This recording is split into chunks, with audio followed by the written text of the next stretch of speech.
So, here's the thing. The world ended on a Tuesday, at 2 in the afternoon, and I found out because my dumplings were sticking to the bottom of the pot. The sky over the whole planet tore open like cheap fabric. Not a crack. A tear, edge to edge, with something on the other side of it that was moving. And out of the tear came the invasion fleet of the alien swarm.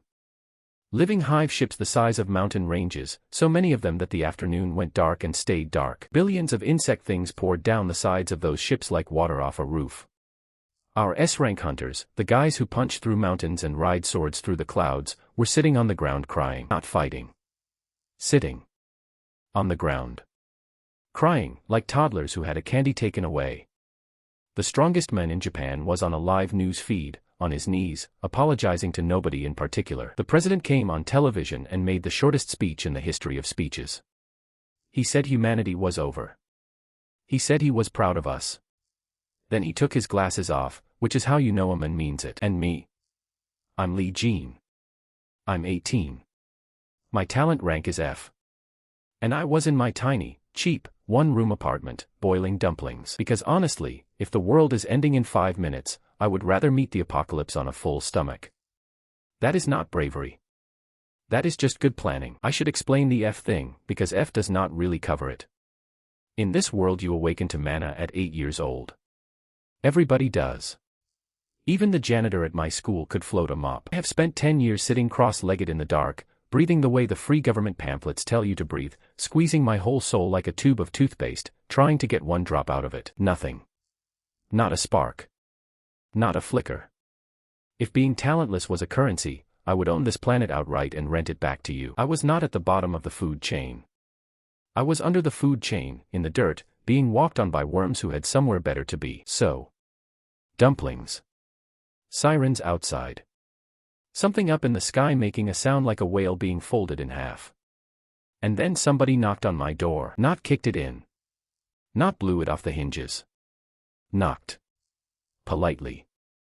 3 little taps, the way your grandmother knocks when she has brought soup. I opened it expecting my neighbor asking for salt one last time before we all died. Standing in my hallway were 3 of the most impossibly beautiful women I have ever seen in my life. I'm talking about the kind of beauty that causes traffic accidents. Porcelain skin.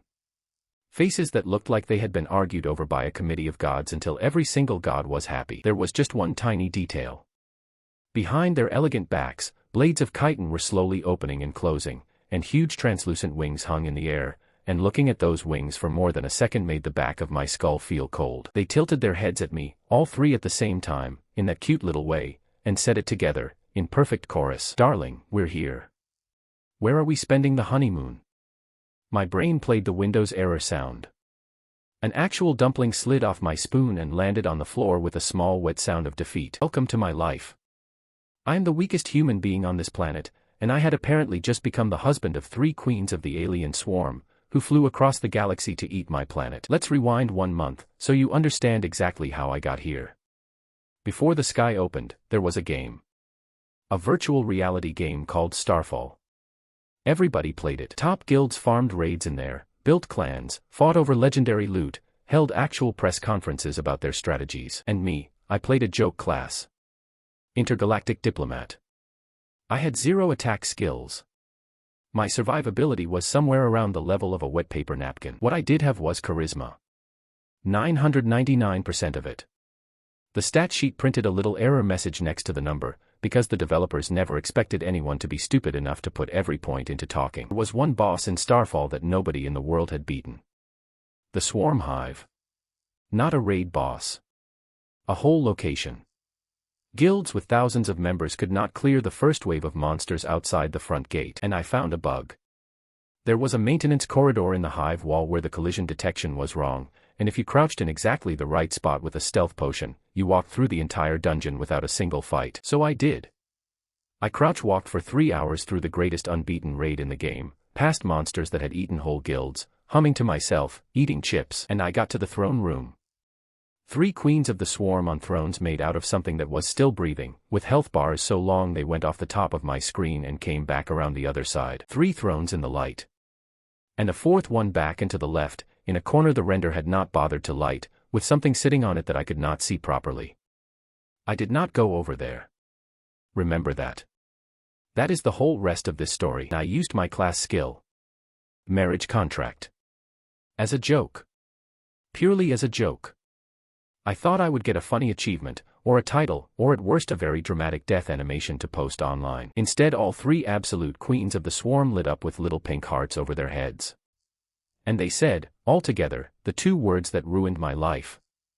I accept. I got the title husband of the swarm.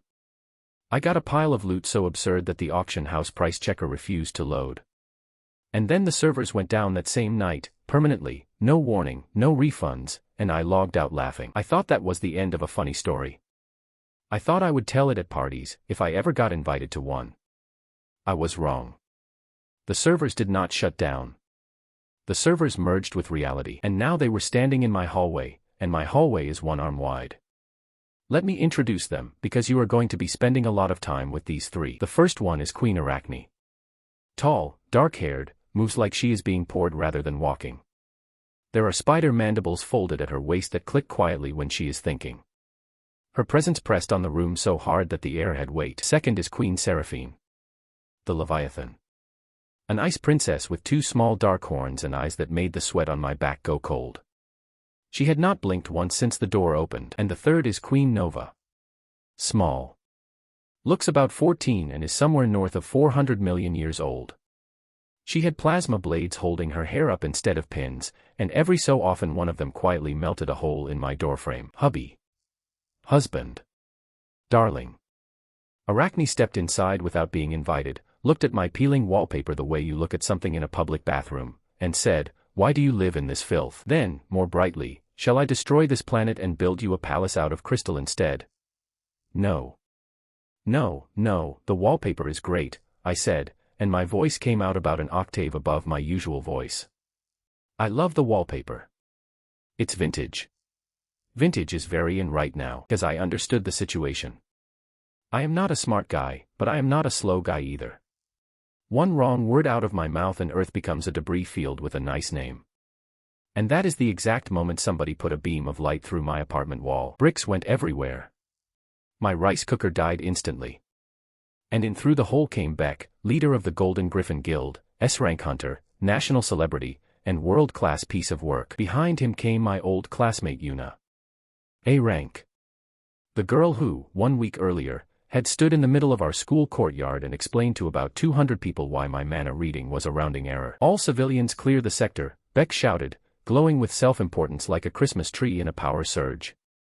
The Golden Griffin Guild is requisitioning this building as a forward command post against the alien threat, and he saw me. Oh. It's garbage, Lee Jean.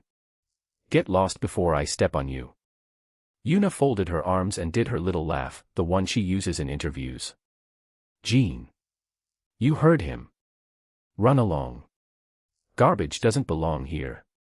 Leave saving the world to actual elites. I did not even have time to be insulted. I was too busy praying. Not for me. For them. Arachne, who at that exact moment was fixing my shirt collar with 2 fingers, very gently, the way a wife straightens a tie before work, slowly turned her head, and the temperature in my apartment dropped to somewhere around the surface of a moon. Garbage, she said. Her voice came out with a scrape in it, like metal dragged across glass, the kind of sound that stands the hair up on your arms. You broke into my husband's nest. You interrupted our honeymoon. You put a hole in his wall. And then you called him garbage. Beck frowned and pulled his sword, which is a nationally famous sword with its own social media account. And who are you supposed to be, girl? Move, before I. He did not get to finish that sentence. Seraphine, the ice one, did not even look at him. She was reading the label on my dish soap with mild interest.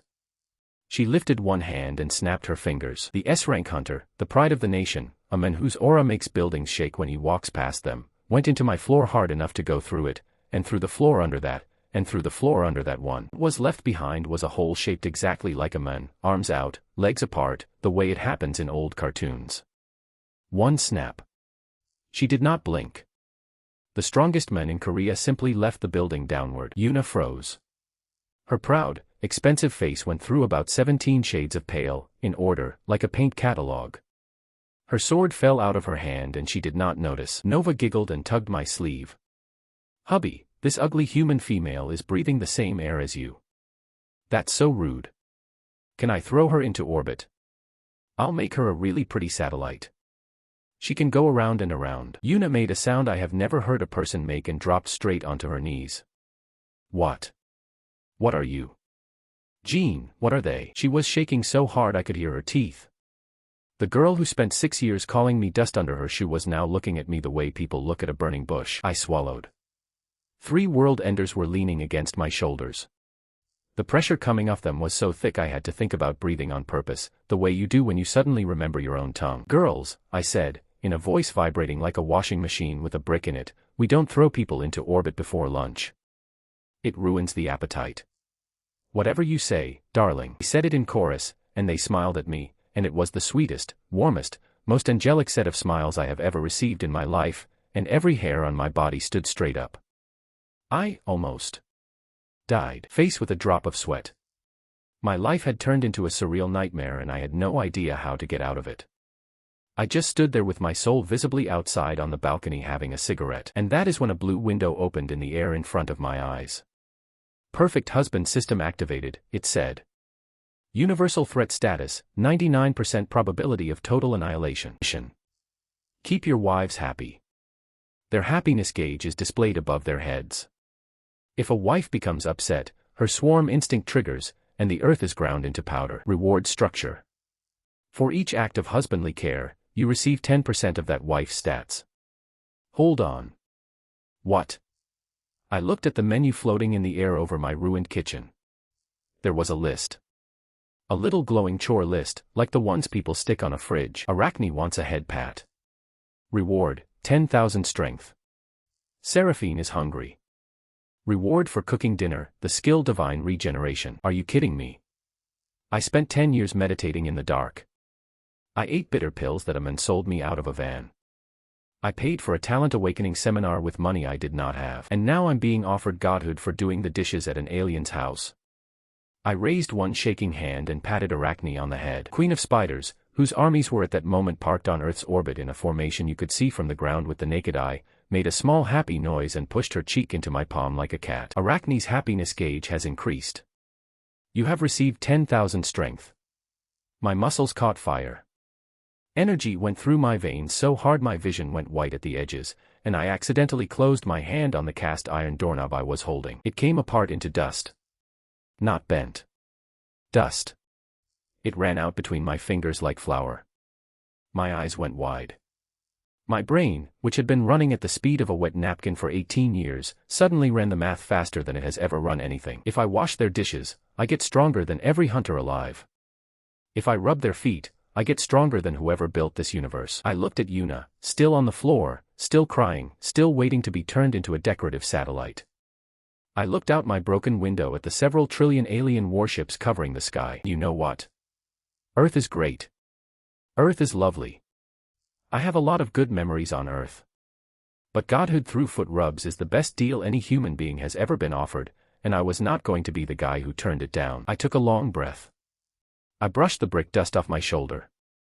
I took my favorite apron off the hook, the one with the pink pigs on it, and I put it on over my shirt. And I smiled at 3 creatures who eat solar systems, and I said the words that started everything. All right, girls. Who wants my special omelette? Here is what nobody tells you about cooking breakfast for 3 queens of the swarm. The hard part is not the aliens. The hard part is that a beam weapon went through your kitchen and now there is no wall behind the stove. So I was standing at a gas ring, on the 9th floor, with a 100-meter drop where the wall used to be, whisking eggs, while the invasion fleet of my in-laws blotted out the sun behind me. Nova sat on my counter swinging her legs. Arachne took the only chair. Seraphine stood by the hole in the wall looking down at the burning city with the mild interest of a woman waiting for a bus. Yuna was still on the floor of my hallway, and the strange part is that nobody was doing anything to her. That was the problem. Nobody was doing anything to her, and it was killing her. Because when a monster is chasing you, at least you know the rules. When 3 monsters are ignoring you to watch a boy make eggs, your brain runs out of road. Jean, she whispered. Jean, please. What do I tell the association? Tell them breakfast is at 8, I said, because I was not thinking, and because there was cheese on my hands. She left. She crawled to the hole in my wall, she went down 9 floors of stairwell on shaking legs, and she reported to the Hunter Association exactly what I said. Remember that. That sentence is going to start a war. The omelette itself, and I stand by this, was one of my better ones. 3 eggs each, a little milk, a lot of butter, and the good cheese I had been saving for a birthday nobody was going to throw me. I put the plates down on my one small table. And 3 of the most dangerous entities in this galaxy went very quiet and very still, and then they picked up their forks like children in a photograph. Seraphine took a bite. And the Ice Queen, the Leviathan, the one who put an S rank through 3 floors without looking, closed her eyes and made a tiny sound in the back of her throat. Seraphine's happiness gauge is at maximum. You have received the skill Divine Regeneration. Something inside my chest unclenched. 10 years of headaches from a permanent low-grade mana deficiency that no doctor could treat, gone between one heartbeat and the next. A cut on my thumb from the eggshell closed itself while I watched. "Hubby," said Nova, with her mouth full, "this is better than the Kraven homeworld." Rachni agreed, and helpfully explained that the Kraven homeworld had been a planet of 9 billion master chefs, and that the swarm had eaten it over the course of a long weekend. I put my fork down. Cool. Cool, cool, cool. So my omelette is competing against a genocide, and it won. I'm not sure how to feel. There is no card for that. And this is the part where I need to explain what my wives actually are, because if you only know them from the sky tearing open, you have the wrong idea about them entirely. Yes. They are absolute apex predators. They have eaten stars. Their fleet is currently blocking Earth's orbit so completely that our satellites are bumping into it. They're also, and I say this with love, 3 of the most spectacularly unfit people I have ever met when it comes to normal life. Take Arachne. Beautiful. Terrifying. Speaks like a queen in a stage play. Her hobby is knitting. That sounds sweet until you find out what she knits with. She does not use wool. She has never seen wool. She uses the drawn-out inner filaments of large monsters, which she processes herself, on my coffee table, at 8 in the morning. I came out of the shower on the second day and she had made me a scarf. It was warm. It was beautifully made. It had a pattern of interlocking hexagons and it was, without exaggeration, the nicest thing anyone had ever made me. It was also still slightly warm on its own, without me wearing it, and I decided not to ask any questions about that, and I still wear it, and we are all going to move on. Then there is Seraphine. Seraphine discovered television.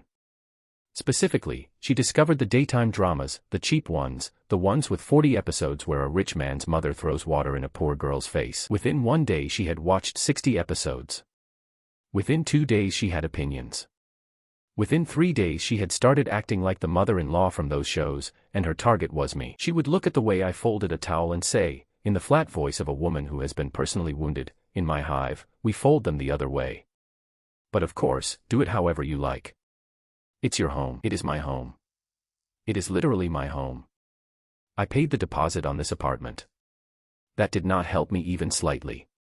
And then there is Nova. Nova brings home strays. The first one was on day 2. She came in through the balcony, which had been a wall until Beck visited, holding something against her chest with both arms and the face of a child who has already decided the answer is yes. "Hubby," she said. "Hubby, I found a puppy." It was not a puppy. It was about the size of a large dog, it had 6 legs, no eyes anywhere I could find, and a mouth that opened in 4 directions like a flower deciding to be a bear trap. "That's not a puppy," I said. "He's a puppy," she said. "He followed me. He's a baby." "He's a baby what, Nova?" She told me. I asked her to say it again, more slowly, and she said it again more slowly, and it turned out that Nova's puppy was a void hound, and that a full-grown void hound is what the swarm sends ahead of the fleet to soften up a solar system by eating the outer planets first. "He is going to be 600 kilometers long," I said. Eventually, she agreed, brightly. "He ate my neighbor's car that afternoon." Not the fuel. The car. He left the license plate, very neatly, on the doormat, which Nova told me was a gift and a sign of affection, and which I have kept, because what else do you do? Named him Meatball. Nova cried with happiness for about a minute and a half. My strength stat went up by a number I could not read the top of. That is my household. 3 cosmic horrors, 1 growing planet eater, and me, in an apron with pigs on it, mopping a floor that has a hole in it. And somewhere in that first fortnight Arachne asked me when the honeymoon was starting. I said, "Isn't this it? You're here. You came a very long way. This is the honeymoon. And she looked around my front room, at the tarpaulin where the wall used to be, and at Meatball's tail coming in through the balcony, and at Seraphine crying at episode 9, and she said, "Darling, this is a house. A honeymoon is somewhere you go." Then she took a small book out of somewhere and wrote something in it, and closed it, and smiled at me. I did not ask what the book was. I should have asked what the book was.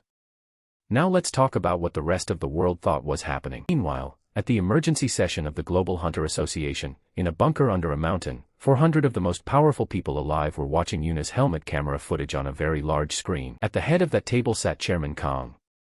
Strongest human being in Asia. The men who solo cleared the Kamchatka Gate. 2 meters of silver-haired disapproval in a coat that cost more than my building. They watched Beck get snapped through 3 floors. Twice. In slow motion. Somebody in the back of the room quietly left to be sick. Then they watched an 18-year-old F-rank in a pig apron tell 3 of those things not to throw a girl into orbit before lunch, and they watched all 3 of them agree. Room went absolutely silent. And then the analysis started, and this is where humanity's collective brain broke in a way it has never really recovered from. Because that is the thing about very smart people. When something impossible happens, they do not say "I do not understand." They say "I do understand," and then they build a cathedral on top of the misunderstanding. Nobody in that bunker was willing to say the words out loud. Nobody was willing to stand up in front of the chairman and say, "Sir, we believe the aliens are married to him and enjoy his cooking." So instead, the head of intelligence stood up and said, "We assess with high confidence that the subject has established mental dominance over the alien command structure." And every person in that room found that easier to swallow than the truth.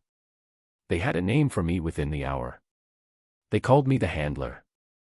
Then somebody decided that was too soft and started calling me the puppet master of the swarm. Theory grew like mold in a wet basement. If he can control 3 queens, he has been building this capability for years. If he has been building it for years, the F-rank reading is a deliberate mask. Chairman Kong asked the only sensible question in the entire meeting. Then why is he living in a rented apartment with mold in the bathroom? And the head of intelligence, without 1 second of hesitation, said, "That is the mask, sir." They believed it. Of course they believed it. They pulled my school records and found 10 years of failed awakening tests, and instead of concluding that I had failed, they concluded that no one fails that consistently by accident. A consistent failure, said the analyst, is a discipline. Somewhere in a bunker, a man got promoted for saying that. And then Yuna, poor Yuna, was asked to repeat exactly what I had said to her when she left. And she stood up in front of the 400 most powerful people alive, and said it. He said, "Tell them breakfast is at 8. The silence that followed lasted 14 seconds. I have seen the recording. 14 seconds of 400 people not breathing. Because to me, breakfast is at 8 meant breakfast is at 8. To them it meant a deadline. An ultimatum.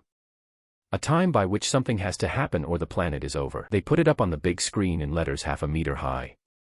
Breakfast is at 8. They assigned a task force to it.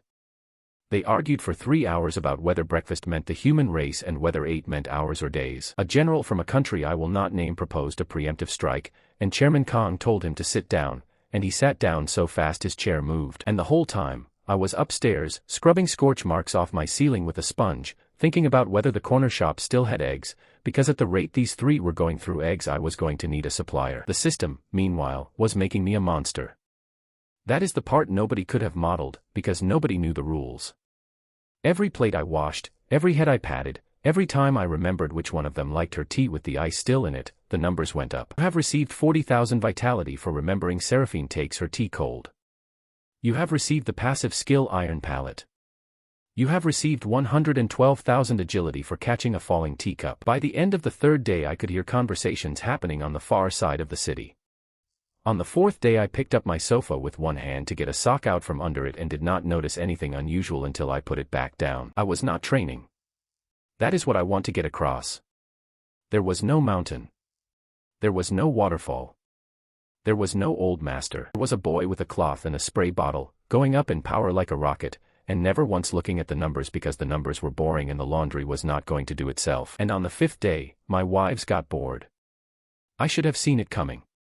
Boredom is the most dangerous weather system in my house. I came in from the balcony with an armful of dry washing and found all 3 of them standing in a row at the hole in my wall, looking out at the city, in a formation I had never seen before. Not lounging. Standing. Wings out. Very still. The way birds go still just before they all leave a wire at once. "Darling," said Arachne, and her voice had changed. Not angry. Worse. Efficient. "We have made a decision about your planet." The mandibles at her waist opened. "It's boring," said Nova, and she was not smiling. "It doesn't do anything. It just sits there. It's gray and it's wet and everyone runs away." "We will clear it," said Seraphine, to the window. "Then we will grow something better here, and you will like that better, and then we will be happy." Above their heads, in the corner of my vision, the system put up 3 little bars. All 3 happiness gauges were falling. Not crashing. Falling steadily, the way a bath drains, which is somehow worse, because a crash you can react to and a drain just keeps going while you watch. Warning. Sustained dissatisfaction detected. Swarm consumption instinct at 31% and rising. Estimated time to planetary consumption event, 40 minutes. 40 minutes. Let me describe my situation for you clearly. I had a spatula in one hand and a warm towel over my shoulder. I had the combined physical statistics of maybe 400 S-rank hunters, which is a lot, and also completely useless, because you cannot punch a mood. 40 minutes to make 3 apex predators find my planet interesting, or the entire species goes in the bin, along with the eggs I had just bought. And I am not going to pretty this up. I did not think of anything noble. I did not think about 7 billion people. My brain, in the worst crisis in the history of the species, went to exactly one place, and it was the place it always goes. It went, "They're bored because they've got nothing to look at." And then it went, "Oh." I put the spatula down. I picked up my phone, which was 3 years old and had a crack across the corner, and I walked over to Nova, and I sat down on the floor next to her, and I opened the short video app. "Here," I said. "Watch this one. It's a dog who thinks he's a chair." Nova looked at the screen with an expression of enormous suspicion. Then the dog sat on the man, and Queen Nova of the Swarm, destroyer of the 9th spiral, laughed so hard she fell off my sofa arm and put her plasma blades through my ceiling. Nova's happiness gauge is rising. Consumption instinct at 26%. "Show me another one," she said. 2 hours later, all 3 of them were on my floor, shoulder to shoulder, on my one phone, and I was sitting behind them with my back against the sofa, watching the little bars over their heads climb, and quietly having the closest thing to a religious experience I have ever had. Seraphine found the dramas. Fine. She already had those. Arachne found the crafting videos, and within 1 hour was extremely upset about a woman in Denmark who was, in Arachne's opinion, holding her needles like a barbarian. And Nova found online shopping. I need you to understand that at the time, I thought this was the solution. I thought, we did it. We saved the world with a phone. That is the whole story. Everybody go home. I was so happy. I made celebration noodles. I did not think about the part where 3 beings who have never in their existence had to pay for anything had just discovered a system where you press a picture and the thing arrives at your door. I did not think about what a delivery driver would do when he pulled up outside a building with a voidhound puppy on the roof. I definitely did not think about who, in a city under alien occupation, with the roads cracked open and the sky full of hive ships, was actually going to be doing the delivering. You know who. Loudly crying face. The first order went through at 20 past 10 at night. Nova pressed the picture of a purple hooded sweater with a cat face on it, and the app said, "Delivery tomorrow." The order was placed from a phone with a cracked corner, on a network held together by 2 working towers, in a city with no functioning roads, under an alien blockade, during a declared extinction event. Somewhere in a warehouse, a printer that nobody had turned off printed a label. And that label went to a distribution center that had been evacuated 6 days earlier, where it sat on a floor next to a broken pallet truck, until a drone flying a damage survey photographed it. The photograph went into the intelligence packet, and the intelligence packet went to the bunker under the mountain. Picture that room. 400 of the most powerful people alive. Screens. Maps. A live count of the hive ships. Generals who had not slept in a week. The head of intelligence puts a photograph of a delivery label up on the main screen and says, "We have received a demand." They read it out. Item, 1 hooded sweatshirt, purple, with cat ears. Delivery address, the 9th floor. And Chairman Kong looked at that label for a while and then said the sentence that ended humanity's dignity forever. "Fill it. Because you have to understand where their heads were." 3 queens of the swarm had reduced their strongest men to a hole in a floor. The whole species had one asset, and the asset was that the puppet master had asked for something small. You do not argue with a demand that costs one sweatshirt. You fill it and you thank the sky. They found the sweatshirt in a looted mall in the next province. They cleared it through customs, which no longer existed. They packed it in a sealed case with a diplomatic seal on it, and they assigned it a codename, and the codename was Tribute 1. And then they had to work out who was going to carry it up 9 flights of stairs to my door. Nobody volunteered. Let me repeat that. In a room containing the 5 strongest guild masters on the continent, 3 national heroes, and a man who once held a gate closed with his shoulders for 2 days, nobody would carry a purple sweatshirt up some stairs. So the chairman turned to the one person in the room who had already met the queens and survived. Yuna. She was still in the corner in a blanket. She had not gone home. She had not slept. And she looked up at 400 people looking at her, and she understood, in one horrible clean moment, that her life had a new shape now. The girl who told me to leave saving the world to actual elites got the job of carrying my wife's cat sweatshirt up 9 flights of stairs. She knocked. Politely. 3 little taps. I opened the door with a wooden spoon in my hand and a dish towel over my shoulder, and I looked at Yuna, A-rank hunter, national junior champion, standing in my hallway in full combat gear holding a sealed diplomatic case with both hands like it was a baby. Delivery, she said, in a very small voice. Oh, great, said Nova from inside, and came running. The case had a fingerprint lock and a security escort of 6 hunters standing at the bottom of the stairwell. Nova tore it open the way you tear open a bag of chips, put the sweatshirt on over her dress, spun once, and hugged my leg. Nova's happiness gauge is at maximum. You have received 400,000 strength. You have received the passive skill threshold keeper. While you are keeping a home, any implement of household labor in your hand is treated as a divine grade weapon. Note. A home is not a place. It is whoever is standing in it. I did not read that second one properly. It scrolled past while I was trying to get Meatball off the delivery case, and I dismissed it with a flick, because the notifications had been coming in all week and most of them were nonsense like Iron Pallet. Remember that. Threshold keeper. It's going to come up. Yuna was still standing in my doorway. I looked at her. She looked at the floor. Do you want tea? I asked. She started crying. I made her tea. After that, the deliveries did not stop. They multiplied. Arachne discovered that you could order yarn. Not monster filament. Actual wool, from actual sheep, in 140 colors, with next-day delivery. She ordered all 140 colors. Then she ordered again, because the first set arrived in bags rather than on spools and she found that disrespectful. Seraphine ordered the complete box set of a drama called Tears of the Wealthy Family, which ran for 280 episodes. Then she ordered a specific model of armchair, because the mother-in-law in the show sits in the chair when she is being cruel to people, and Seraphine wanted the correct chair for it. That chair came from a furniture house in Milan.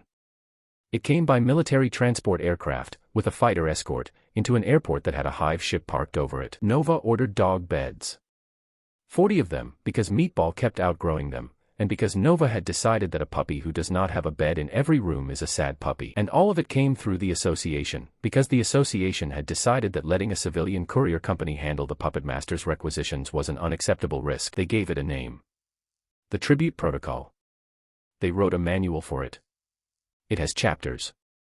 There is a section on approach posture, which specifies that a courier must not make eye contact with any queen and must not stand between a queen and the television. That last rule was written after an S-rank named Park walked in front of Seraphine during the episode where the mother-in-law finds out about the pregnancy, and Seraphine looked at him, and Park had to be retired from active duty on medical grounds. Nothing happened to him. She just looked at him. That was enough. He runs a bakery now. He seems happier. Within 2 weeks the Tribute Protocol had a dedicated staff of 200, a budget line larger than a small country's army, and a permanent shift rotation of S-rank and A-rank hunters carrying parcels up 9 flights of stairs, because the elevator in my building has been broken since before the invasion and nobody has fixed it. I asked about the elevator once.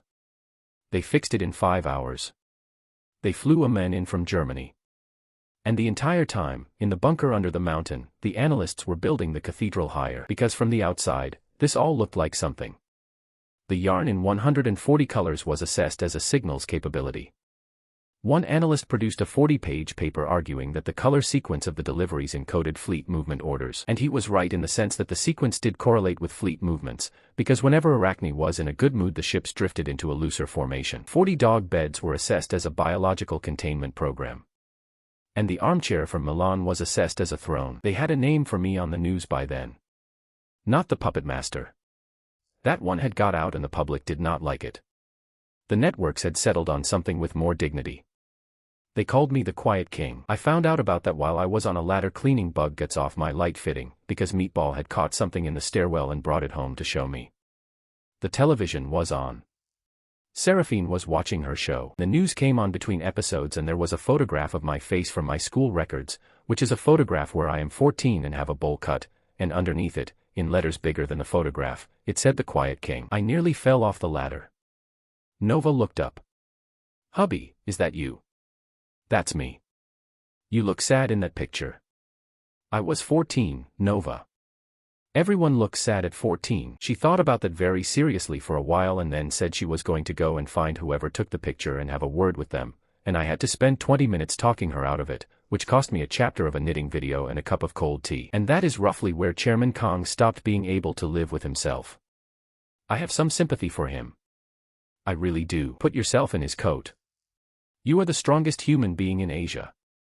3 months ago the world called you when something came out of a gate.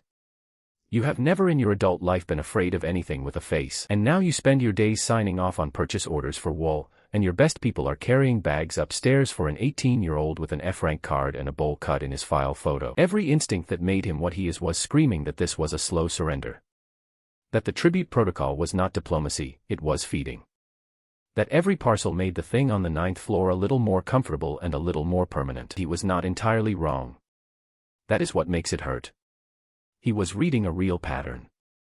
He just had the cause upside down. So on a Thursday morning he came to my building with 12 S-rank hunters, the entire mobile strike element of the association, and an authorization signed by a committee that met at 3 in the morning.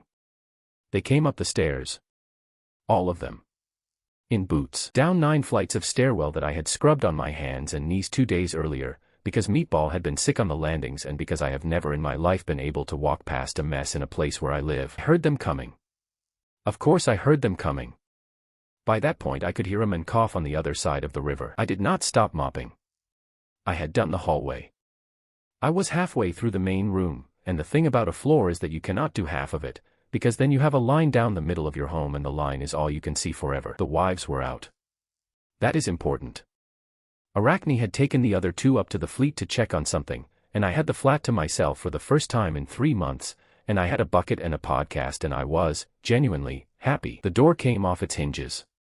Chairman Kong came in first, and the mobile strike element came in behind him, and 12 pairs of boots came down onto my wet floor.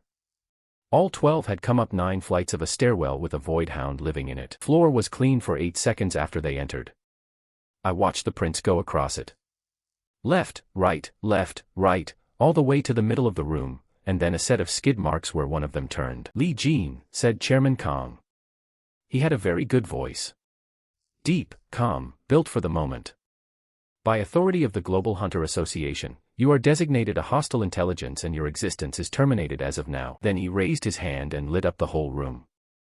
I have seen the footage since. Everybody has. It got 60 million views in the first day. What he used is called solar judgment and it is, on paper, the single strongest offensive technique any human being has ever produced. It is a sphere of compressed fire about the size of a car. When he used it at the Kamchatka gate it left a lake. The room went white. The temperature went up so fast my hair moved. 12 S-ranks backed away from their own commander's attack. And I was not looking at any of it. I was looking at the boot prints.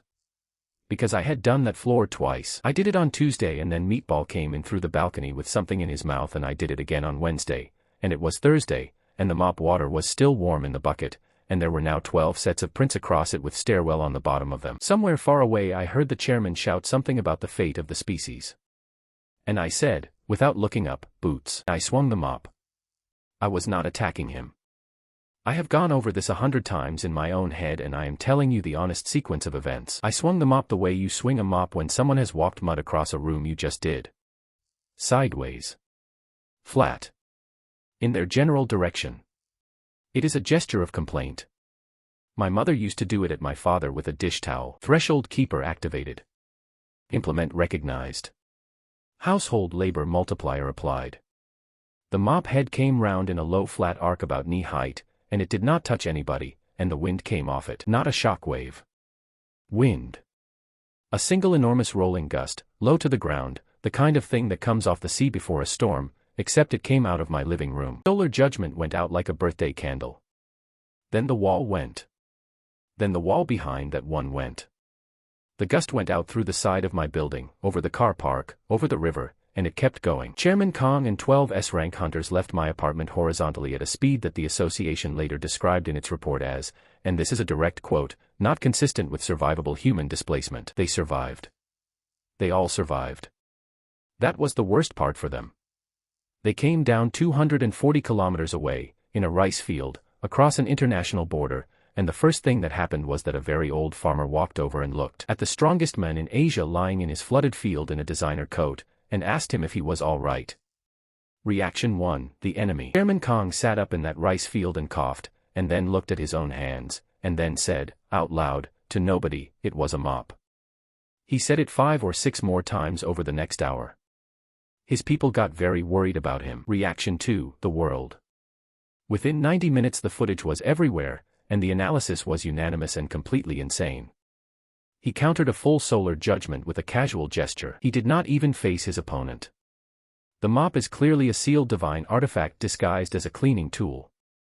The Quiet King disarmed the strongest man in Asia while facing the wrong way, as a message. There is a professor at a very good university who has now published 2 books about the theory that I was demonstrating restraint by choosing a non-lethal implement. Reaction 3. Me.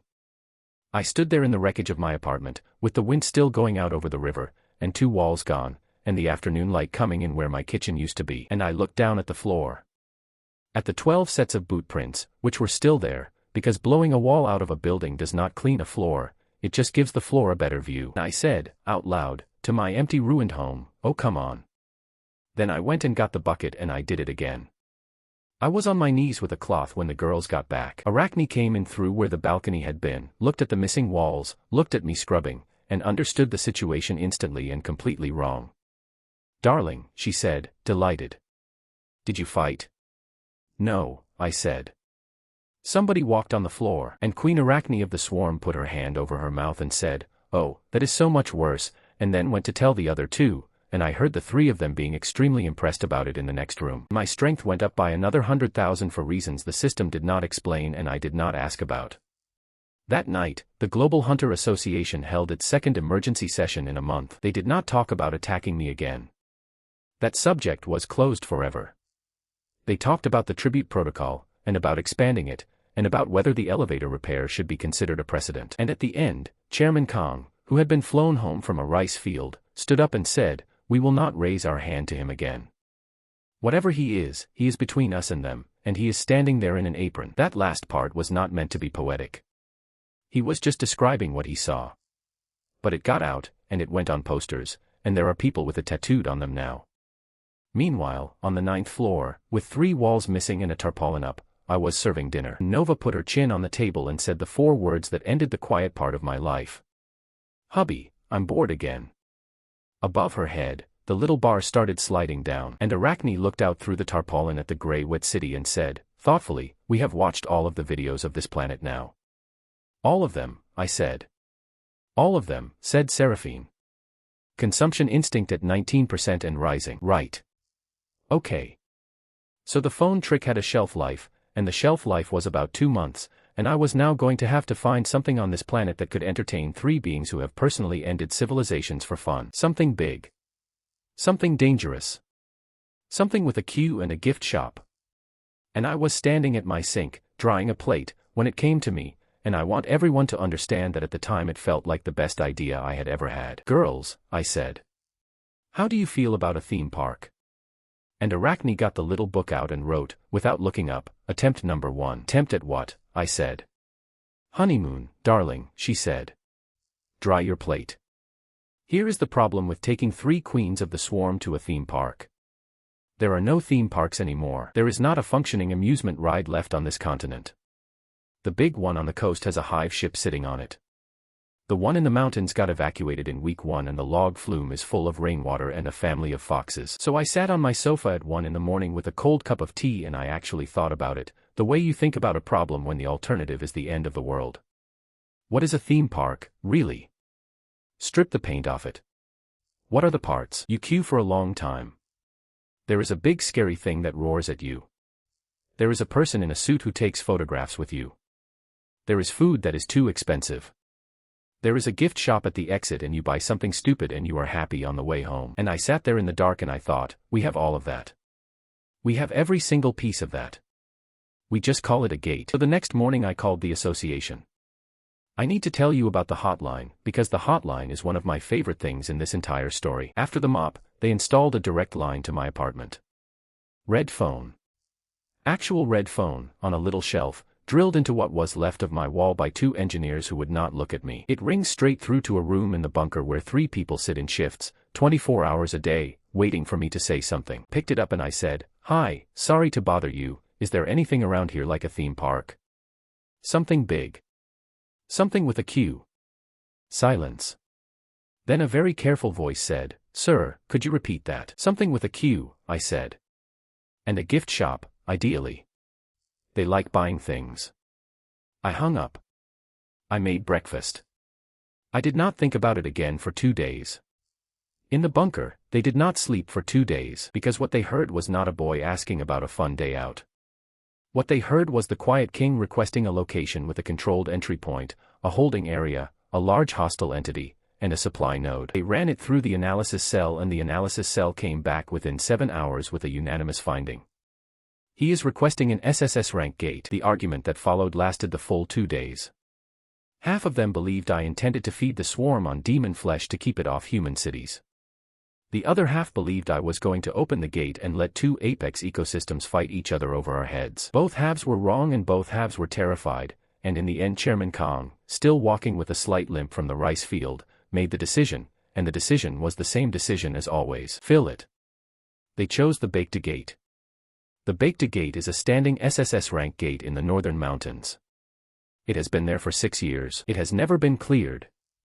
For international expeditions have gone in and one man came back out, and he came back out without his lower jaw and without any interest in talking about it. The things inside are archdemons.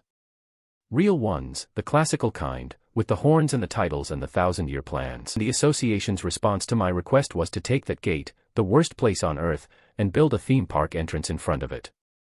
I am not joking and I am not exaggerating and I have the photographs. They put up a queue. An actual switchback queue with steel barriers and rope, 500 meters of it, in a zigzag, in the snow, leading up to the mouth of a portal that eats people. They built a ticket booth. It has a little window and a striped awning. They built a snack stand, because I had said the food was part of it, and the snack stand had corn dogs and shaved ice and a machine for fresh lemonade. And it was staffed by 2 A-rank hunters in paper hats who had been given 3 days of food service training by a man flown in from a resort in Okinawa. And at the exit, on the far side, facing the gate, they built a gift shop. They had nothing to sell in it, because nobody had ever come out of the Baked Gate with a souvenir, so they filled it with what they had, which was Hunter Association merchandise. Keychains. Mugs. Little plush versions of Chairman Kong. There is now a photograph, in a museum, of the strongest man in Asia standing in the snow in front of an SSS rank gate holding a plush toy of himself, checking that the stitching is good enough. We arrived at 10 in the morning. I had made a picnic. 5 sandwiches each, cut diagonally, because Nova had once seen a video about how sandwiches cut diagonally taste better and had decided this was a law of the universe and would now not accept a rectangle. We came up the mountain road and the girls saw the queue and the ticket booth and the striped awning, and all 3 of them stopped. Rachni stopped dead with one hand flat against her collarbone. Nova went up on her toes and did a small scream with her hands closed into fists, the way you do at a birthday. And Seraphine, the Ice Queen, the Leviathan, said, very quietly, they built it for us.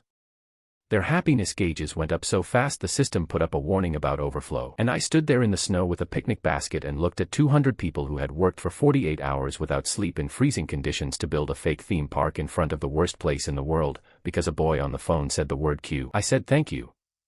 I said it to a woman holding a clipboard, and she started crying, and I did not know what to do so I gave her a sandwich. Yuna was our guide. She had a little flag. They gave her a little flag on a stick and a headset and a script, and she stood in front of 3 queens of the swarm at the mouth of an SSS rank gate and read the script. Welcome to Baekdu. Please stay together as a group. If you become separated from your party, please remain where you are and a member of staff will come to you. Her voice only broke twice. I was proud of her, honestly. For months earlier she was calling me garbage in a courtyard, and now she was doing crowd control for cosmic horrors and doing it well. While we were queuing, I read a thing on my phone. Not news. One of those feeds where people post about their hobbies. A man in Chile who does astronomy in his back garden had put up a long, upset post about a star that was not where it was supposed to be. Not gone nova. Not moved. Not there, and, according to every chart he could find, never had been. He had a photograph of it from 2 years earlier. A paper one, printed, in a shoebox, because he is that sort of man. And the paper no longer agreed with the sky, and he was asking, very politely, whether anybody could tell him what he had done wrong. Nobody could. He got 4 replies. 2 of them were about his lens. I read that standing in a queue in the snow holding a picnic basket, thought, that is strange, and then Nova asked me to hold her corn dog, and I did not think about it again for a long time. There is a folder in the association now with 19 of those posts in it. Different countries, all inside the same 5 months, and every one of them is the same post. A person with a telescope and something printed on paper, asking what they had done wrong. Nobody in that building opened the folder until afterward. The sky was already full of swarm, and there is no budget line for a missing star. We went through the gate. Now I have to switch sides for a minute, because the story of what happened inside is a lot funnier if you know what was waiting for us. The Baekdu Gate is the front door of a place the archdemons call the Ninth Furnace. It is a fortress the size of a country, and it has been getting ready for 1,040 years. Their whole civilization is built around one event, which they call the opening. On the day of the opening, the gate becomes wide enough for the whole army, and the Ninth Furnace pours out onto our world, and that is the end of us. They have a countdown. They have a calendar with the countdown on it, carved into a wall of a temple, updated by a priest whose entire job is updating it. They were 7 months out. They had drilled it. They had war games. There is a room in that fortress with a scale model of Seoul in it, made by hand, out of black stone, so that the assault commanders could rehearse. On the morning of the opening -7 months, the gate flickered, and their entire southern watch went to full alert, and the sentries at the gate mouth braced for the 5th human expedition. Through the gate came a boy in a padded coat carrying a picnic basket, followed by 3 women, followed by a 19-year-old girl with a small flag. The sentry captain of the Ninth Furnace has since given an account of that morning. He says the thing that broke him was not the queens. He did not know what the queens were yet. He says it was the basket. He says a man does not bring lunch to a place he intends to leave. Inside, the Ninth Furnace is genuinely beautiful. I will give them that. Black stone, red sky, rivers of something molten going through channels in the floor, towers built on towers, and the whole thing lit from underneath so everything has its shadow on the wrong side. Arachne walked out onto the entry terrace, looked at all of it, and said, "Oh, they have committed to a theme." Nova ran straight to the edge and looked down at a river of lava 400 meters below and said, hubby, is that the water ride?" I told her it was probably the water ride. She wanted to go on the water ride. That took some managing. We walked. That is genuinely what we did. We walked around an SSS-ranked demon fortress at the pace of a family at a zoo, and I carried the basket, and the demons of the Ninth Furnace did what any sensible civilization does when 4 impossible things wander in through the front door. They watched. They followed at a distance. They did not commit. Their generals convened. Their intelligence apparatus, which is a room with a demon in it who can see things far away, tried to assess us and got a nosebleed and had to lie down. And then Arachne saw the Minotaur. He was a boss. I want that to be clear, because it matters. His name is Goreth and he is the warden of the second gallery. He is 5 meters tall, he has a bronze axe with a name of its own, and he has personally killed 2 of the 4 expeditions that came in here. He was standing at the top of a stair with the light behind him, doing the pose. The horns, the shoulders, the slow lift of the head. He had clearly been waiting there for a while to do the pose properly. And Arachne grabbed my sleeve with both hands and said it the way you say things when you have just spotted something wonderful. "Oh, hubby, look. A mascot." I said, "That's not a mascot." She said, "He's the mascot, look at the head."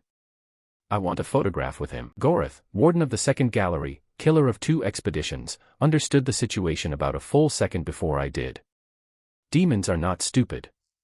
He looked down at Arachne, and something in his face changed, and he began, very carefully, to back up the stairs. Did not make it. I have thought a lot about how to describe what Arachne did, and the honest answer is that she went and got him the way you go and get a toddler who is running toward a road. She was next to him. There was no travel. She had him by the wrist. And Goreth, 5 meters of muscle and bronze, made a small sound like a door. Then she brought him down the stairs and stood him next to me and put her arm through his arm and said, "Take the picture." I took the picture. I have it on my phone. Nova is doing a peace sign. Seraphine is looking at the camera with no expression at all. Arachne is beaming. Goreth, warden of the second gallery, is looking directly into the lens with the eyes of a man who has just understood the shape of the rest of his afternoon. Then Nova said she was hungry.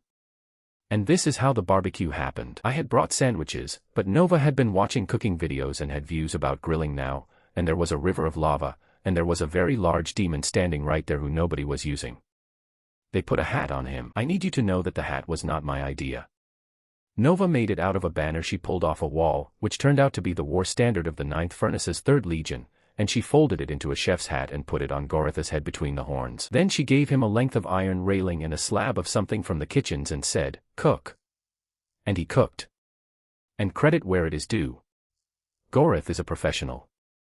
Once he understood the terms of the situation, he did the job properly. He tested the heat with his hand.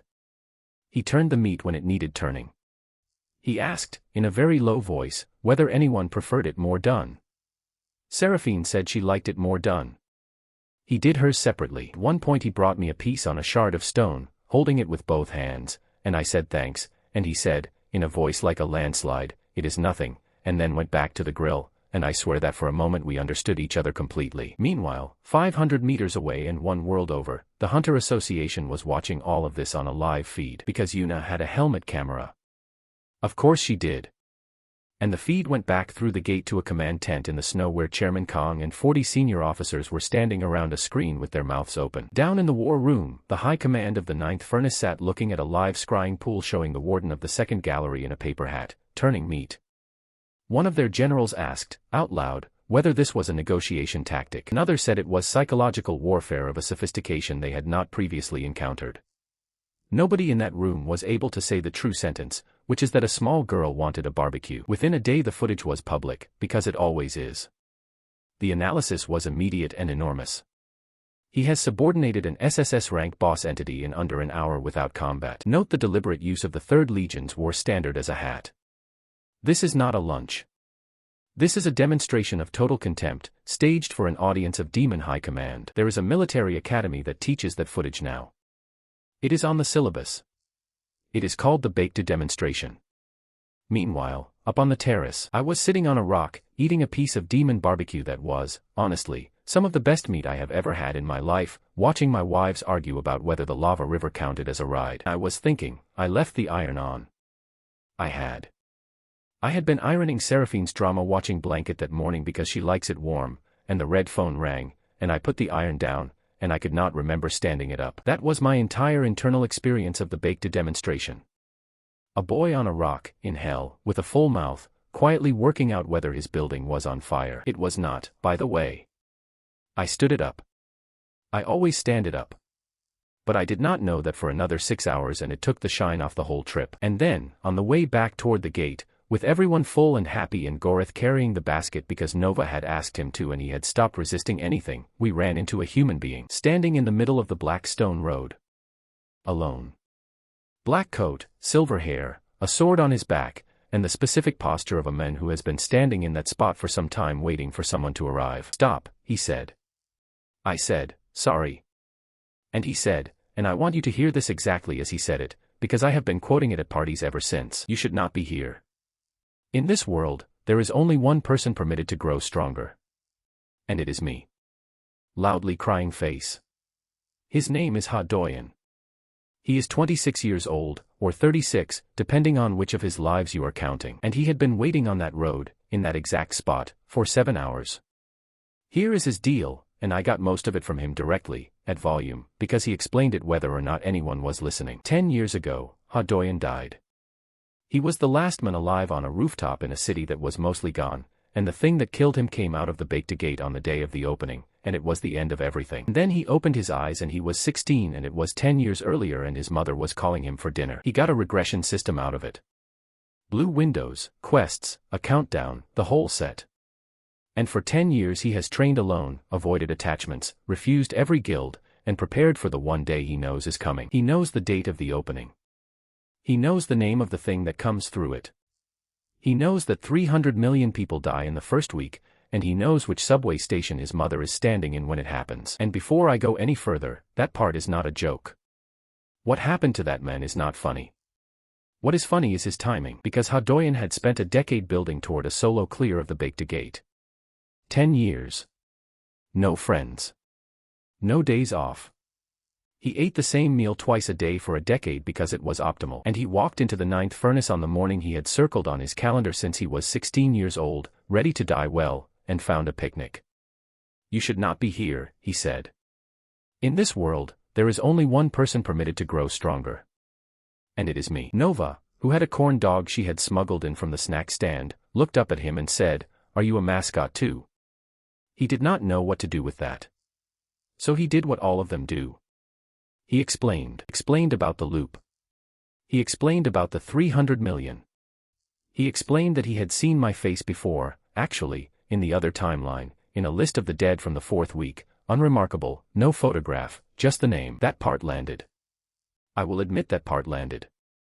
It is a strange thing to be told the details of your own death by a man who is annoyed with you. And then he got to his offer. He turned to my wives and he did the thing. Chin down, voice down, one hand out. "You three," he said. "I can feel your strength. You are wasted on him. Come with me. I know what is coming. I know how the world ends and I know how to stop it, and when it is over there will be a place at my side." Silence. Perfect, absolute silence, of the kind that only happens in a demon fortress when 4 people are all thinking about something else. Because at that exact moment, my wives were in the middle of an argument that had been running since Tuesday, and the argument was about my socks. Specifically, about who was going to wash them. I had told them, repeatedly, that I do my own laundry. This has been ignored the way you ignore weather. Arachne's position was that she is the first wife and the household linen is hers by right. Seraphine's position was that Arachne had shrunk a shirt in week 2 and could not be trusted with fabric. Nova's position was that she should get the socks because she is the smallest and it is not fair. So Hodoyan, hero of a dead timeline, delivered the offer he had rehearsed for 10 years, and Arachne said, over him, without looking, "If you had not put it on the hot cycle we would not be having this discussion." He raised his voice. I said, "Come with me." And Seraphine turned her head very slightly and said, to me, not to him, "He is standing in front of the view." That was it. That was the whole response. He is standing in front of the view. I have watched a lot of things break in the last few months. Walls, floors, an S-rank, a national reputation. I have never seen anything break as cleanly as that man did in that moment. Because he could have taken a fight. He had prepared for a fight. He had not prepared for being furniture. So he came at me. Which, honestly, fair. If 3 cosmic entities ignore you to argue about a boy's socks, the boy is the problem. He was fast. I need to give him that, because it is the only dignity he gets in this section. He crossed 40 meters in the time it takes to blink, drew, and put everything he had into one descending cut, and it was beautiful, and it had a name, and he shouted the name. I put out one finger and pushed him in the middle of the forehead. Not a punch. The footage got slowed down and analyzed and there are people who still say I used a technique. There was no technique. It was the gesture you use on a friend who is being annoying. One finger, in the forehead, with a small push. I said, "Mate, don't cut the queue, we're waiting for the water ride." He went through a wall. He went through the wall behind that one. He crossed a courtyard without touching the ground, took the corner off a tower, and stopped, eventually, in the side of a mountain, about 2 kilometers back, in a crater roughly the shape of a surprised man. And his regression system broke. I did not know that at the time. He told me later, when we were sitting on the rubble, because he came back. He walked all the way back on a broken leg over 2 hours to ask me one question, and I respect him enormously for that. He said the blue windows had gone dark. All of them. The quest log, the countdown, the future events list, 10 years of accumulated knowledge that no other living human had. He said the last message it displayed was an error. And he sat down on a piece of a wall in hell, a man who had spent a decade being the only one who knew, and he said, "Then what am I for?" I did not have an answer. I gave him a sandwich. He ate the whole thing without saying anything, and then he asked me the question he had walked 2 hours to ask. "What are you?" he said. Not politely. Not scared. Just tired. "In 10 years of the future I never saw you once. What are you?" And I told him the truth. I told him about the game, and the joke marriage contract, and the servers, and the system, and the head pat, and the omelette, and the mop. All of it. The whole stupid story, straight through, in about 6 minutes, while my wives argued about socks in the background. Listened to every word. And when I finished he looked at me, and kept looking, and then he said, "I believe you." He is the only person on earth who does. He went back and he told them. He walked out of the Baekta gate and straight into the command tent, and he told Chairman Kong and 40 senior officers exactly what I had told him, word for word, standing up, with a broken leg. And the association wrote it down, and studied it, and concluded it was a code. They gave him a commendation. He is now the head of a directorate. His directorate is called Special Domestic Analysis, and it has 40 people in it, and its entire founding document is the true story of my life, which everyone in the building treats as an extended metaphor. He has stopped trying to correct them. He told me it is restful. So. The ninth furnace. You may have noticed that in all of this, an entire demon civilization has been watching a boy poke a man into a mountain, and has not yet done anything about it. That is because they were waiting for their boss. His name is Vorkan. Furnace Lord. Ninth of the ninth. He has ruled that place for 1040 years, and every one of those years has been about the opening, and he does not appear in person for anything smaller than a war. He came up out of the floor of the main gallery, and I will say honestly, it was one of the most frightening things I have ever seen. Not because he was big. He was not especially big. Because everything else went quiet in the wrong way. The lava stopped moving. Gorath, who had been carrying our basket, put the basket down very gently and got out of the way, and the look on his face was the look of a man who has just remembered he has a job. Vorkan looked at the barbecue. He looked at the folded war standard on Gorath's head. He looked at the picnic blanket, which was mine, from home, with a check pattern on it. He said, in a voice like a room going cold, "You brought a blanket into my house." And then he went for Nova. Not me. Nova. That was the correct read, by the way. That is what makes him better than everyone else who has come at me. He watched for 2 hours, he worked out which of us was the youngest and which of us the boy in the coat kept checking on, and he went for her. And here is what nobody outside my apartment understood at that point, and what makes this the single most dangerous second in the entire history of this planet. If Nova gets hurt, Nova gets upset. If Nova gets upset, the gauge drops. If the gauge hits the floor, the swarm instinct comes up out of the bottom of her like water in a lift shaft, and there is not a version of that where Earth is still here on Friday. Vorkan, Furnace Lord, was one movement away from ending the human species out of pure good tactics. Nova's happiness gauge is at 94%. 81. 60. 47. Swarm consumption instinct rising. Estimated time to planetary consumption event, 40 seconds.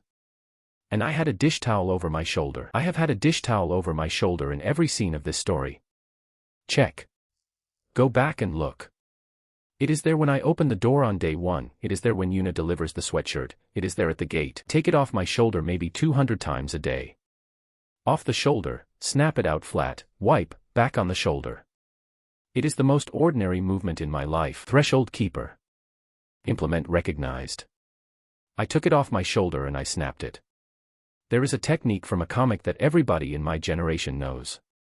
A joke technique. The strongest guy in the world hits something as hard as he possibly can and they call it a serious punch, and the whole gag is that his best effort and his laziest effort look identical. The association's report on Baekta uses the phrase serious towel snap in a formal document with a reference number. Ha Doyen put it in there. He told me later it was the only accurate description available and that he was tired of lying. The top third of the ninth furnace is gone. Not destroyed. Gone. There is a flat line across that fortress now, very clean, and above the line there is red sky where there used to be 400 years of architecture. The molten rivers went out sideways. The temple with the countdown carved in it went. The room with the scale model of Seoul in it went, which I feel worse about than I probably should, because somebody made that by hand. Vorkan did not die. He went down onto one knee, in the middle of his own main gallery, with his arm across his chest, and he stayed there. Vorkon looked up at the flat line where his fortress used to continue, and he said one word, and the word was, again. He did not mean do it again. He meant, this again. He is 1,040 years old. He has been alive long enough to have seen something like this before, once, a long way from here, and everything that happened after was the reason he built the 9th furnace in the first place. Knew what he was looking at, and none of us did. That is the first time anyone in this story looked at me and was afraid of the correct thing. Baked Gate went from SSS to inactive at 7 minutes past 3 in the afternoon. Every seismic station in the northern hemisphere registered it. Every hunter on the planet felt their mana line go slack for a second. And the analysis, when it came, was the most confident it had ever been. The Quiet King neutralized an SSS rank gate with a cloth. The cloth is not a cloth. There is a paper. There is also, and I love this, a small but growing group of people who believe the towel is the source of all of it and that I am simply the man who carries it. And I was not thinking about any of it. I was looking at Nova, who was fine, who had not even dropped her corn dog, and who was looking up at the missing third of a demon fortress with her mouth open. And what I felt, standing there, was not power. It was the specific hot sick feeling you get about 3 seconds after a near miss on a road, when your hands start to shake and the danger is already over. Then I thought, that blanket was underneath all that. It was. It was a good blanket. My grandmother gave me that blanket. Goreth found it 2 days later, folded it, and had it couriered to my apartment through the gate mouth by a demon in a paper hat, which caused a diplomatic incident and an 8-hour standoff in the snow, and it arrived clean, and that is genuinely one of the nicest things anyone has ever done for me. We took terms. That is the boring word for what happened next, and I am going to use it because I do not have a better one. Vorkon asked what I wanted. He expected a tribute demand, because that is the language he speaks. He had a number in his head. He had been calculating it since he stood up, and I said, honestly, mate, we just wanted a day out. He did not believe me. Then he did believe me, and that was worse for him. So the 9th furnace is open now. It has visiting hours. Goreth runs the second gallery experience and the barbecue, and there is a queue, and the queue is real now, and the gift shop sells a little plush Goreth in a paper hat that outsells the Chairman Kong 100 to 1. Chairman Kong has been very gracious about that. On the way home, Arachne had the book open on her knee. Honeymoon, attempt number 1, she read out. Location, hell. Catering, adequate. Duration, 6 hours. Interrupted by a landlord. That's not fair, I said. You had a lovely time. I had a lovely day out, she said, and shut the book, and that is a different thing, and you know that it is. We went home. And this is the part of the day that actually changed things, and it happened in my kitchen at 8:30 at night with nobody watching. Nova left her cup. She had made herself hot chocolate, because she had discovered hot chocolate, and she had left the cup on the arm of the sofa, which is not a coaster, on the fabric, with chocolate down the side of it. And I did not think about it. That is the important part. 3 months earlier I would have measured every word twice before I let it out of my mouth. That night I came through with the laundry basket, saw the cup, and reached over and gave the Queen of the 9th Spiral a light smack on the back of the head. Cup, I said. Sink.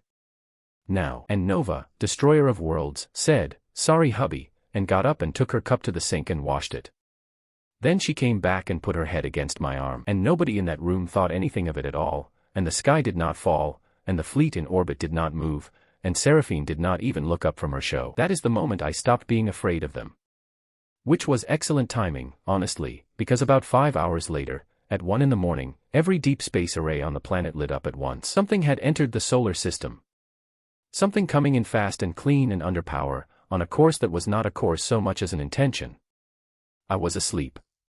Seraphine woke me up, which she has never done before or since. She was standing at the end of my bed in the dark, completely still, with her horns catching the light off the street lamp, and the temperature in the room was low enough that my breath was showing. And my ice queen, who has snapped an S rank through 3 floors without changing expression, said one word, and her voice was not steady.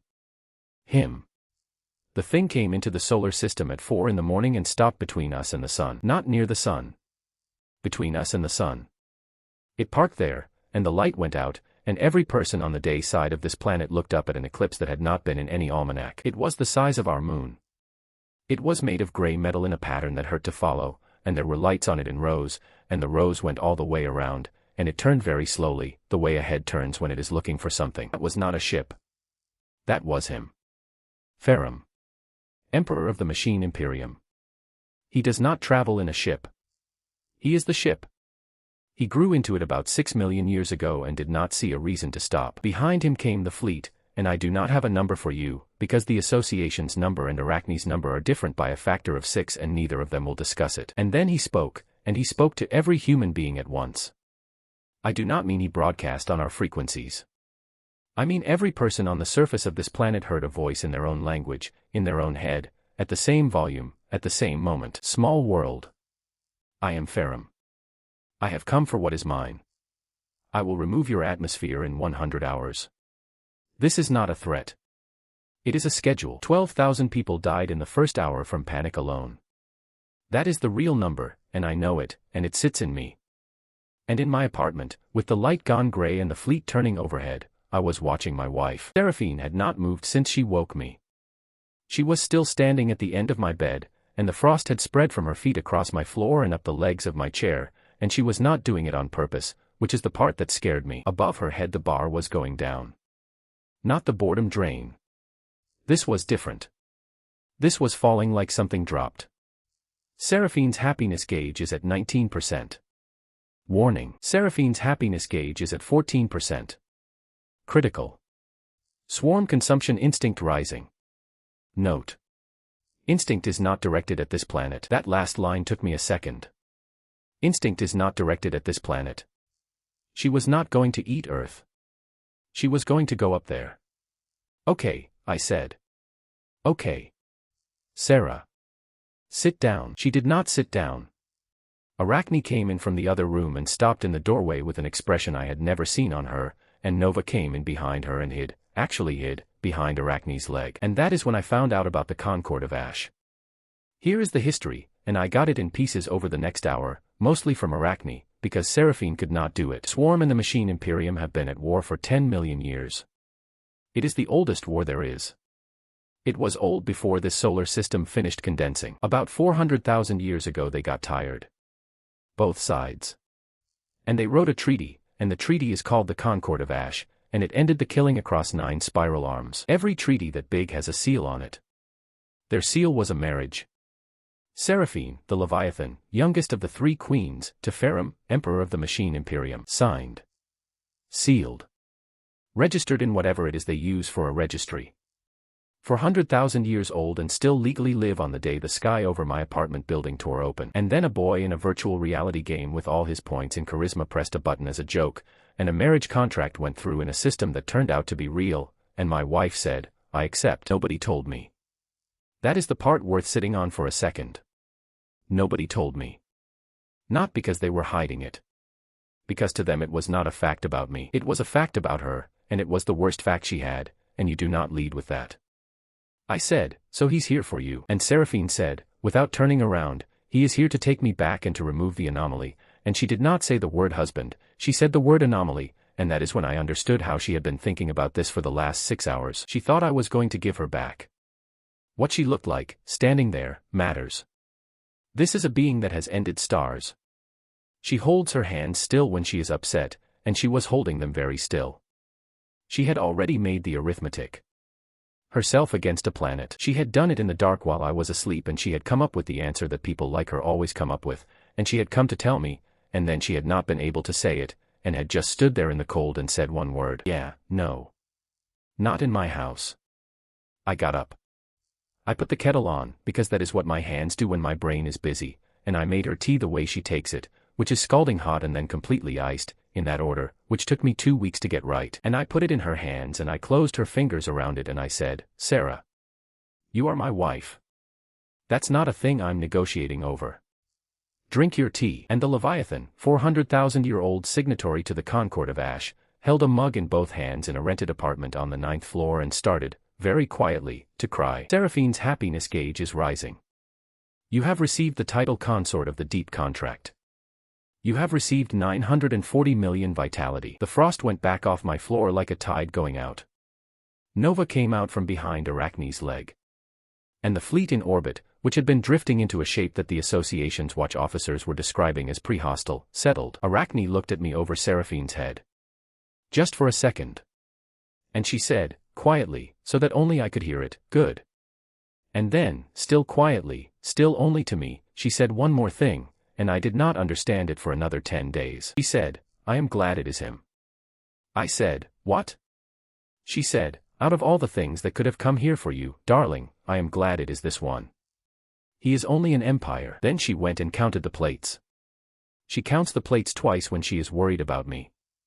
She counted them 3 times. Then she got the book out and wrote, "Honeymoon attempt number 2, cancelled," and underlined it twice, and I watched a woman who can unravel a battleship press hard enough to go through the page. Meanwhile, humanity was making the worst decision of its existence.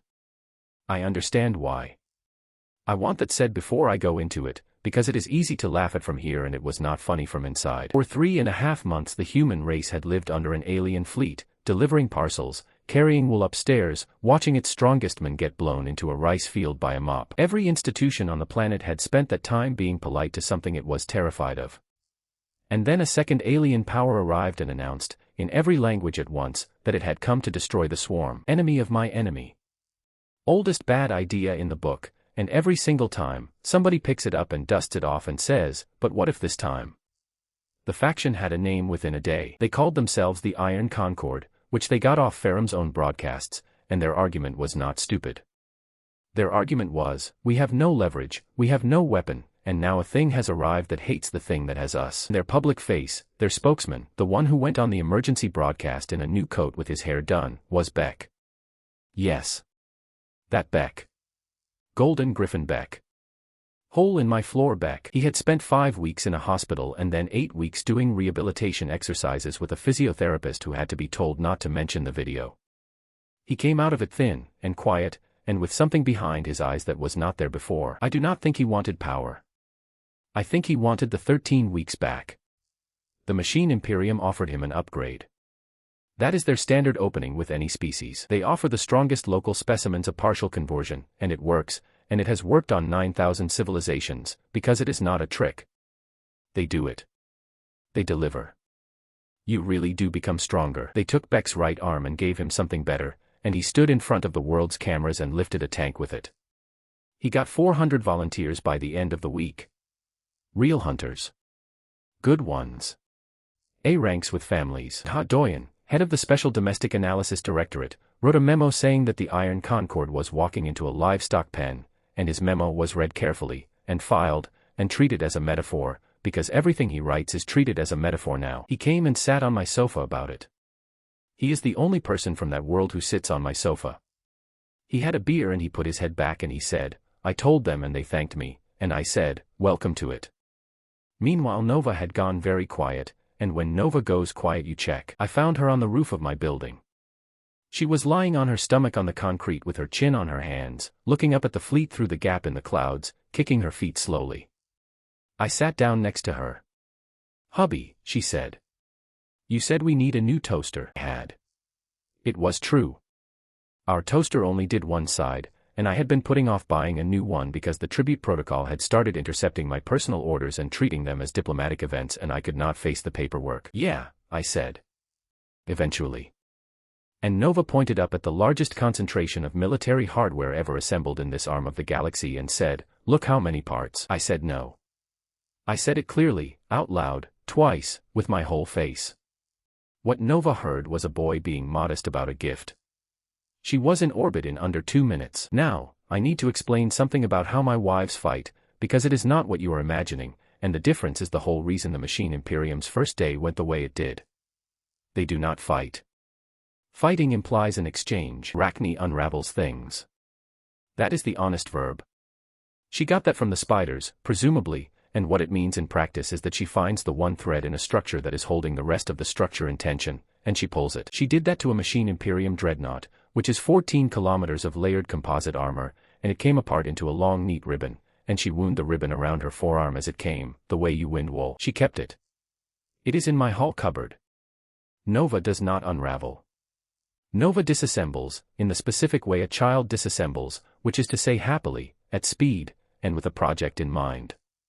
She went through the third Ferris battle group looking for a heating element. She did not destroy the third Ferris battle group. She opened it.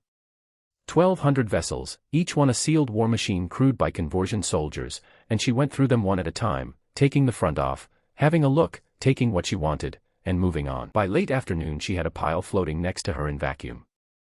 Copper. Coils. A quantity of gold. 206 identical gray rectangles that she thought were pretty.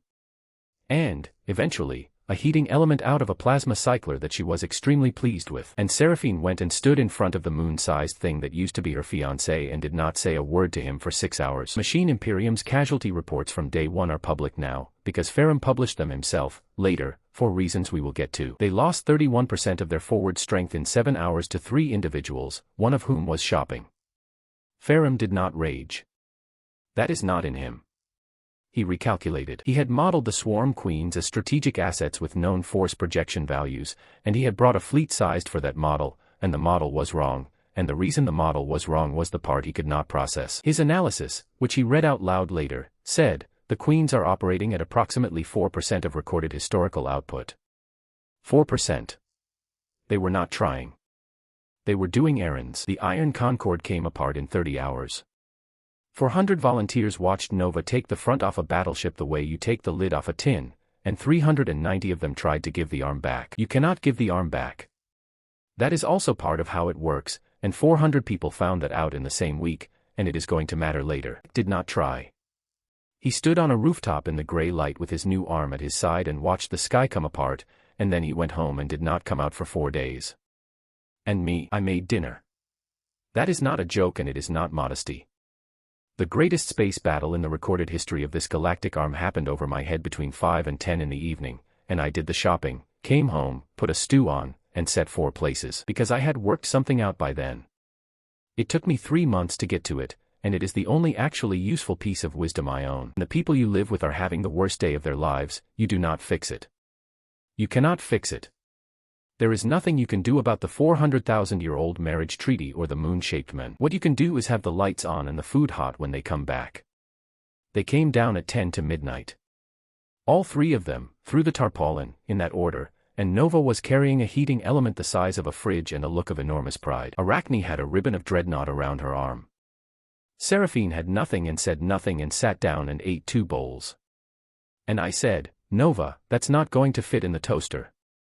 And Nova said, then we get a bigger toaster. And I said, we are not getting a bigger toaster, and she said, but hubby, and Arachne said, actually the element is good quality, and Seraphine said, from behind her spoon, the toaster only does one side and it has always been unacceptable to me. So that is how the entire household ended up on the side of the toaster, and how I lost that argument, and how there is now, in my kitchen, a toaster with a Machine Imperium plasma cycler heating element in it, which does 4 slices at once and which I am legally required to describe as a weapons platform when the inspectors come.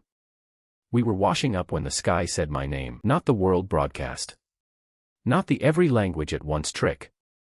This came down as one narrow beam into one room, and it made my window glass hum. Lee Jean. Male. Soul 3. Designated anomaly and holder of the contested contract. The wives all stood up at once. Meatball, who had grown to about the size of a horse by then, got between me and the window and made the sound he makes. Put down the plate I was drying. Ferrum, Emperor of the Machine Imperium, 10-million-year veteran of the oldest war in existence, spoke to me in my own kitchen, and what he said was this: I do not accept the contract. I do not accept the outcome. Under the Concord of Ash, a contested seal is resolved by single combat between principals. Come out, small thing. Face me yourself. And every eye in that kitchen turned to me, and the system, which had been quiet for about 6 hours, put up a window right in front of my face. New quest. Protect your wife from a bully. Reward. Unlimited mana. I looked at that reward for a long moment. 10 years. 10 years of sitting in the dark trying to squeeze one drop out of a soul that did not have any. 10 years of pamphlets and bitter pills and a seminar in a rented hall where a man with a headset told 40 of us that we simply were not believing hard enough. Limited mana. I picked the dish towel up off my shoulder, folded it once, and put it on the counter. All right, I said. Tell him I'll be down in a minute. I've got 2 more plates. Loudly crying face. Before I went up, I started the batter. That is a real thing that I really did, and I am aware of how it sounds. I had told Ferrum I would be down in a minute because I had 2 more plates, and I finished the 2 plates, and then I stood in my kitchen at 10 to midnight and thought about what happens afterward, because either I was coming back or I was not. And if I was coming back, the girls were going to be wound up and cold and full of adrenaline, and there is exactly one thing that works on this household in that state: pancakes. So I made the batter and put it in the fridge to rest, and I took the spatula out of the drawer to get the bowl scraped down, and then Meatball started making the noise at the window, and I went, with the spatula still in my hand. I did not notice. I have never once in my life put a spatula down when I should have. Remember that. That is the whole ending of this section. Meatball took me up. He was about horse-sized by then, and he had never carried anybody, and he had never been outside the building. He came down onto the roof and lay flat and looked at me with the eyeless front of his head, and Nova said, "He wants to." So I got on a planet-eating apex predator larva in my house clothes, holding a spatula, and we went up through the cloud layer, and then through the part above the cloud layer where the sky stops being blue, and then out. Did not need to breathe. I found that out about 40 seconds in, when I noticed I had not, and did not appear to mind. That is one of those things the system had given me weeks earlier in a notification I did not read. Divine Regeneration, 9th tier. I had received it for making an omelette. What got me was not the cold or the vacuum. It was the silence. I have lived my whole life in a city. There has always been something. Traffic, a fridge, a neighbor, rain. And up there, above everything, the sound simply stopped, and it turned out I had never once in 18 years heard nothing before. And out ahead of me was a moon with lights on it, turning slowly, and it had noticed me. He was polite. I need to say that, because everything that comes after is funny, and he was not a funny person, and he did not deserve most of it. Ferrum did not shout. He did not do a speech to the galaxy. When I got close enough, he spoke to me alone, in a voice pitched for a room, and he asked me if I understood what I was standing in front of. I said, honestly, no. And he said, good. That is the first accurate thing anyone from your world has said to me. Then he made me an offer, and the offer was the best offer I have ever received from anybody. He offered me conversion. Full, not partial. He offered me a body that does not end, and a mind that runs at whatever speed I want, and a world of my own choosing to run, and the removal of every constraint that has ever been on me, including the 18 years of being nothing. He offered to give humanity a seat. A real one. Not a protectorate, a seat, with a vote, in an assembly that spans 9 spiral arms. And in exchange he wanted the contract voided and Seraphine returned to the Concord. And then he did the thing that I still think about. He showed me the ledger. He put it directly into my head, the way he puts his voice into heads, and it was not propaganda, and it was not edited, and I have checked as much of it as it is possible for a person to check, and it is true. Every world the swarm has eaten. Every one. In order. With durations. The Kraven homeworld, 9 billion, over a long weekend. Names of places I cannot pronounce, and the time it took, and what was there before. It took 7 minutes to go past. I stood in vacuum on the back of a puppy and watched 7 minutes of it, and I did not look away, because looking away would have been a lie. And at the end he said, "Do you know what you have married?" I have been asked about this moment in 9 separate official inquiries, so I will give it to you exactly. I said yes. I said, I know exactly what they are. I have known since the 2nd week. Arachne told me about the Kraven over breakfast and did not think it was a strange thing to mention. I said, I also know that Seraphine takes her tea boiling and then iced, in that order, and cries at the 211th episode every single time even though she knows what happens. I said, I know that Nova cannot sleep unless there is a light on in the hall, and that Arachne counts the plates twice when she is worried about me, and that all 3 of them stopped, on their own, without being asked, on the 4th day, and that nothing on this planet has been eaten since. And I said, you are not wrong about what they were. You are just about 4 months out of date. And Ferrum said, that is sentiment. And I said, yeah. That is what it's called. He was quiet for a while. And then he said something that I did not understand at the time and that Hadoyan and I have argued about for 100 hours since. He said, they have never stopped before. Not once. Not for me. Then he fired. The ash lance is his primary weapon. It is the reason the Concord of Ash is called the Concord of Ash. It is a beam about the width of a city, drawn out of his own core, and it is rated, in their own documentation, at the ending of a small star. He aimed it past me. Not at me. At the planet behind me. He was not being cruel. He had run the numbers and concluded that the fastest route to avoided contract was the removal of the venue. And I looked at that thing coming, and what went through my head, at the speed things go through your head, was not my life and was not my wife's and was not the 7 billion people underneath it. It was, the batter is in the fridge. It goes bad if it sits past morning. So I put the spatula up. Threshold keeper. Implement recognized. Household labor multiplier applied. Accumulated service, 111 days. Divine grade. Mythic grade.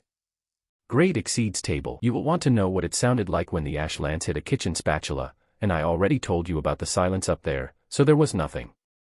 There was a light, and my arm went back about the width of my chest, and then it stopped. And I said, out loud, into nothing, mate, you'll ruin my pancakes. Then I flicked it. Not a swing. A flick.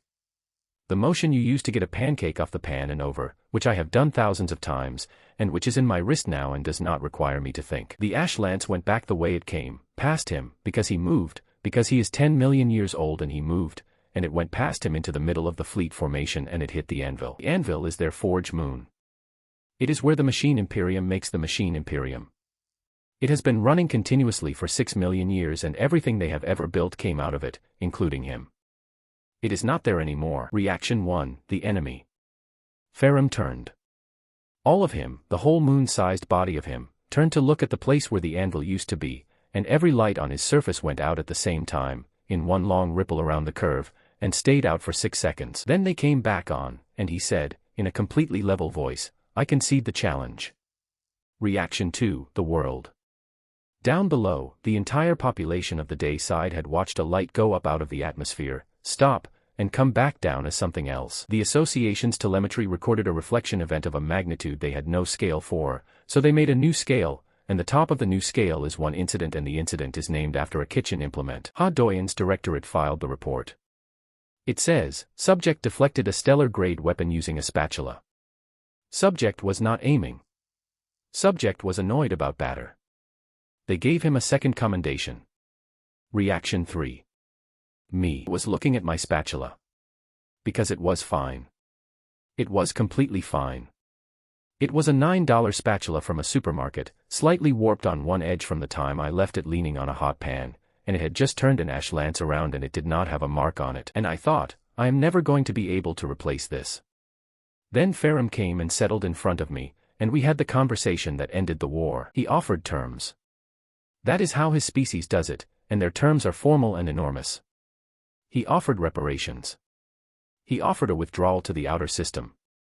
He offered the Concord rewritten with my name in it as a signatory power. He offered, and this is real, to give me the Imperium. Not command of it. It. He is the state. He said the sentence, take it, and meant it, because a principal who loses a contested seal under the Concord of Ash is not permitted to remain a principal, and he had nowhere to put himself. You have to know what state I was in. I had been awake for 22 hours. I had been up in vacuum arguing about a marriage treaty. I had watched 7 minutes of Eaten Worlds. I was holding a spatula and a planet was under me and this thing was offering me an empire. And I said, I don't want an empire. He said, then name a function. And I said the first true thing in my head, which was, I want the crumbs out of the carpet, honestly, that's about the size of what I want right now. He took 7 seconds. Ferrum takes 7 seconds when something has genuinely stopped him, and I have seen it exactly twice. Then he said, acceptable. And the Emperor of the Machine Imperium, 10-million-year veteran of the oldest war in existence, moon-sized sovereign of 9,000 converted civilizations, downsized. Not metaphorically. He pulled himself in. Moon came apart in layers, and the layers went down and in, and the lights went with them, and it took about 6 hours, and by the end of it there was a thing about the size of a large dinner plate hovering in front of me with 2 soft blue lights on the front of it. The rest went into standby orbit around Jupiter, where it still is, and where it will apparently stay indefinitely, being no trouble to anybody. He is a vacuum cleaner now. He does the carpets. He does them at 4 in the morning because he has calculated that this minimizes disruption. He has an opinion about the corners. He and Meatball have an arrangement I do not fully understand where Meatball sheds and Ferrum follows him. He also still runs the Machine Imperium. That is the part people forget. He never stopped. 9 spiral arms of civilization are administered from a docking cradle in my hallway, next to the shoe rack, and the delegations that come through my front door have to take their shoes off, because Arachne made that rule and Arachne does not bend. And you know what, he seems all right. Genuinely. About 5 weeks and I found him idling in the kitchen at 3 in the morning, not cleaning, just sitting there with his lights low. I asked him if he was okay and he said, in that same flat room voice, "This is the first period in 10 million years in which nothing is required of me but this." Then he said, "The queens have not consumed a world in 146 days. And then he said, "I would like to see how long it goes." That is his whole thing now. He is keeping count. There is a number on a display on the side of him and it goes up by 1 every midnight and he never mentions it, and I look at it every day. Beck came to see me after.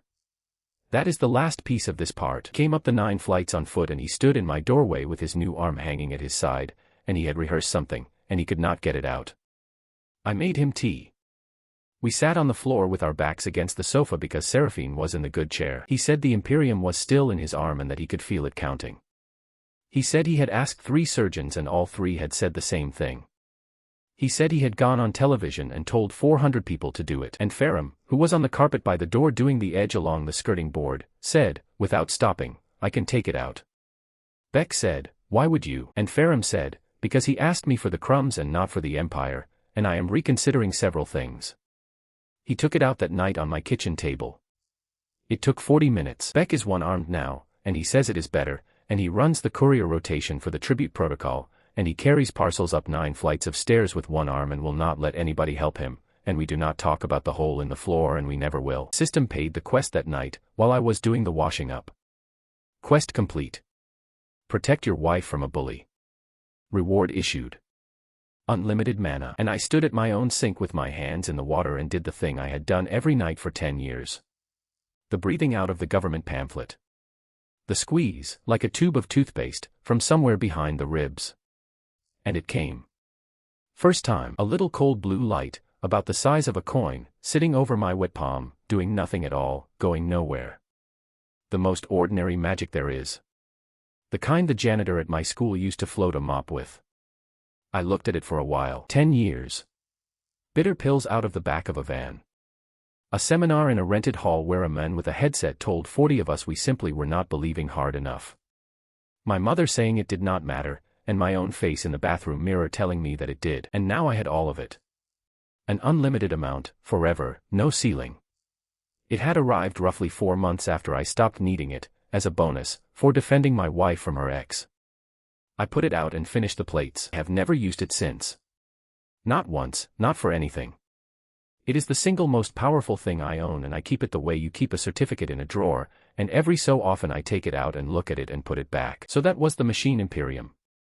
Earth had 2 alien superpowers on it, a demon fortress with visiting hours, a void hound the size of a delivery truck asleep across the whole roof, because he had outgrown the balcony, and a household with a very good toaster. I was, by the system's count, somewhere past the total combined output of everything my species has ever measured. Arachne's book had 4 entries in it by then. I know because she left it on the arm of the chair, and I looked, which I am not proud of. Honeymoon Attempt 2, cancelled, 10 million year war. Attempt 3, cancelled, husband in vacuum. Attempt 4, cancelled, husband asleep. That last one was a Sunday. I had said we could go out somewhere in the afternoon and then I had sat down for a minute. And I was happy. That is the strange part. I was actually, genuinely happy, for about 8 days. Then I was drying a bowl, and the system put up a window I had never seen before, and it was not a notification and it was not a reward. Contract audit. Marriage contract, single cast, for eligible targets present at time of use. Accepted, 3. Not offered, 1. Not offered. I stood in my kitchen with a wet bowl in my hands and read that line about 6 times. 4. There were 4 of them in that throne room. There were 4 thrones, and I remembered, the way you remember something you have not thought about in months, that there had been a 4th one, back and to the left, in the dark, and that I had not gone over there. Because my stealth potion had 11 seconds left on it and I had panicked and used the skill on the 3 I could see. 11 seconds. I skipped a queen to save 11 seconds. And outside my window, up where the sky is, the stars in one particular patch stopped being there. Not covered. Not eclipsed. Not blocked by a fleet. Gone. A hole, going wider, coming closer, with nothing in it at all. And in my kitchen, all three of my wives put down what they were holding at exactly the same moment. There were 4 thrones in that room. I have gone back to that about 9,000 times since, and every time it gets worse. I was in a virtual reality helmet in a rented apartment, crouched in a corridor, with a stealth potion timer in the top right of my vision, and the timer said 11 seconds. 3 thrones were in the light. One was back and to the left, in a part of the room the render did not bother lighting properly, and there was something sitting on it, and I could not see her. So I turned and I used the skill on the 3 I could see, and the little pink hearts came up, and I logged out laughing. 11 seconds. I have run the arithmetic and I could have made it. If I had walked instead of stopping to read the throne inscriptions, I would have had about 3 seconds spare. Her name is Nyx. They call her the Mother of the Void. And she was the 4th queen of the swarm, and she watched 3 lights appear over her sisters' heads, and no light appear over hers, and then the boy who did it turned around and left. Let me tell you what she is, in the terms my wives use, because Arachne explained it to me that night and I have not slept properly since. Arachne unravels. Nova disassembles. Seraphine freezes. Nyx unhappens. She does not destroy a thing. She removes the fact of it. Afterward there is not a gap where it was, because a gap is a kind of record, and she does not leave records. The world's records correct themselves. The world's memory corrects itself. The only ones who keep it are whoever was close enough to be standing inside her reach when she did it, and they keep the whole thing, which is worse, because they end up the only people alive who know there is anything to grieve. There is simply a version of events in which it was never there, and everyone's memory adjusts, and nobody grieves, because there is no one to grieve. The swarm does not send her ahead of the fleet. Swarm sends her when they want a thing to have not been. Arachne told me the swarm has used her 7 times in 400 million years. The record says 9. Nobody has ever managed to make that number sit still, and Arachne does not enjoy being asked about it, and on most of those occasions nobody, including the queens, can now remember what she was sent to do. That is her. That is the one I skipped to save 11 seconds. She came the long way. That is the detail that gets me. The swarm has gates. Her sisters crossed the galaxy to my hallway in the time it takes to knock on a door. Nyx would not use them, because using them meant asking, and she was not going to ask her sisters for anything ever again. So she came under her own power, at a speed that is fast but is not instant, and it took her 4 months and 29 days, and the whole way here she went in a straight line and did not go around anything. That is what the astronomers were seeing. That is what the hole in the sky was. Stars going out, one at a time, in a line, pointed at us. They were not going out. They had never been on. There are 19 stars that are not in the sky anymore and that were never in the sky, and every star chart on this planet quietly corrected itself. And the only reason anybody knows is a folder of 19 upset posts by men with shoeboxes, and 1 photograph in a safe under a mountain that did not update because it was not connected to anything. They keep that photograph in a frame now. It is the only proof that 19 stars ever existed. She arrived on a Thursday at 6:30 in the evening, and I was making pancakes. Yes. Still. 8 days later, and I was making pancakes, because the batter from the night of the ash lance had gone bad in the fridge like I knew it would, and it had been bothering me ever since, and that evening I finally got around to making it properly. Nova was at the table. Seraphine was in the chair with episode 211 paused. Arachne was counting the plates. Farum was doing the skirting board. And the kitchen door stopped being a door, not opened. Not broken. There is a wall there now with no door in it, and there has never been a door in it, and the landlord's original floor plan, which I have, agrees with her. She came in the way she comes in, which is that she was not there and then the sentence changed. She is small. Smaller than Arachne. Black hair down past her waist, a face like something on a coin, and eyes with nothing behind them, and I do not mean that as a description of mood. There is no back to them.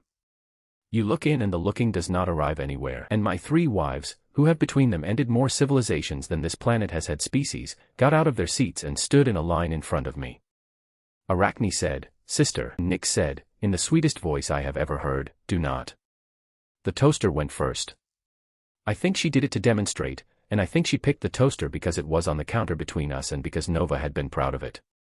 She looked at it, and there was no flash and no sound and nothing fell, and the toaster had never been bought, and the plasma cycler element had never been taken out of the 3rd Ferris battle group, and there was a clean stretch of counter with a slight ring of dust on it from something else. And I looked above her head, because that is where the bars are.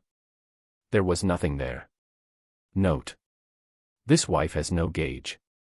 No gauge exists for this wife. No gauge was ever configured. I have thought about that line more than I have thought about most things in my life. Nova made a sound like she had been hit. Nova's happiness gauge is at 22%. Warning. Consumption instinct rising. Over a toaster. That is the machine I had been living inside for 4 months. A 4-slice appliance with a war engine in it, gone, and the number over my wife's head falling, and a planet on the other end of the number. Nick said, "Oh, was that yours?" Then she took me. I need to explain what that means because it is not kidnapping in the way you are picturing it. She did not grab me and run. She removed the part of the world that had me in it. 1 second I was in my kitchen with a ladle. The next I was standing on nothing, in a place with no direction and no distance and no temperature, and she was in front of me, and there was one other object present, which was the pancake I had been about to flip, still in the pan, in my other hand, because I do not put things down when I should.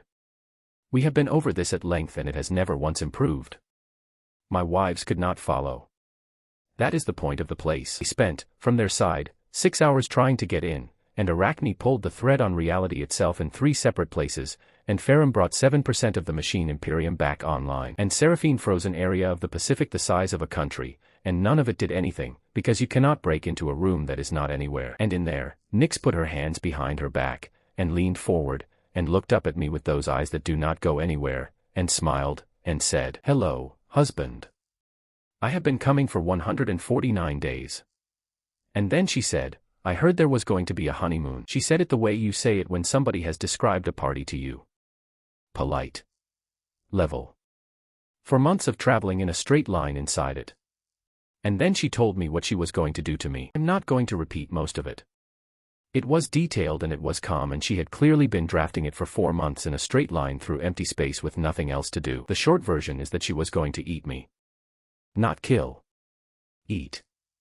She was going to take me apart and hold every piece of me, and then she was going to unhappen the rest of the world so that no one else had ever had any of me at any point. She explained that this was fair. She explained it patiently, like a person doing your taxes. And then, at the end, she stopped, and something in her face moved slightly, and then she said it, and it changed the whole evening. She said, "Do you know what the worst part is?" She said, "I would have said yes." And she was crying. Not sobbing. 2 lines, straight down, with her expression completely unchanged, which is somehow the worst version of it. She said, "I was on my throne. I was in the dark because that is where my throne is, because they put it there.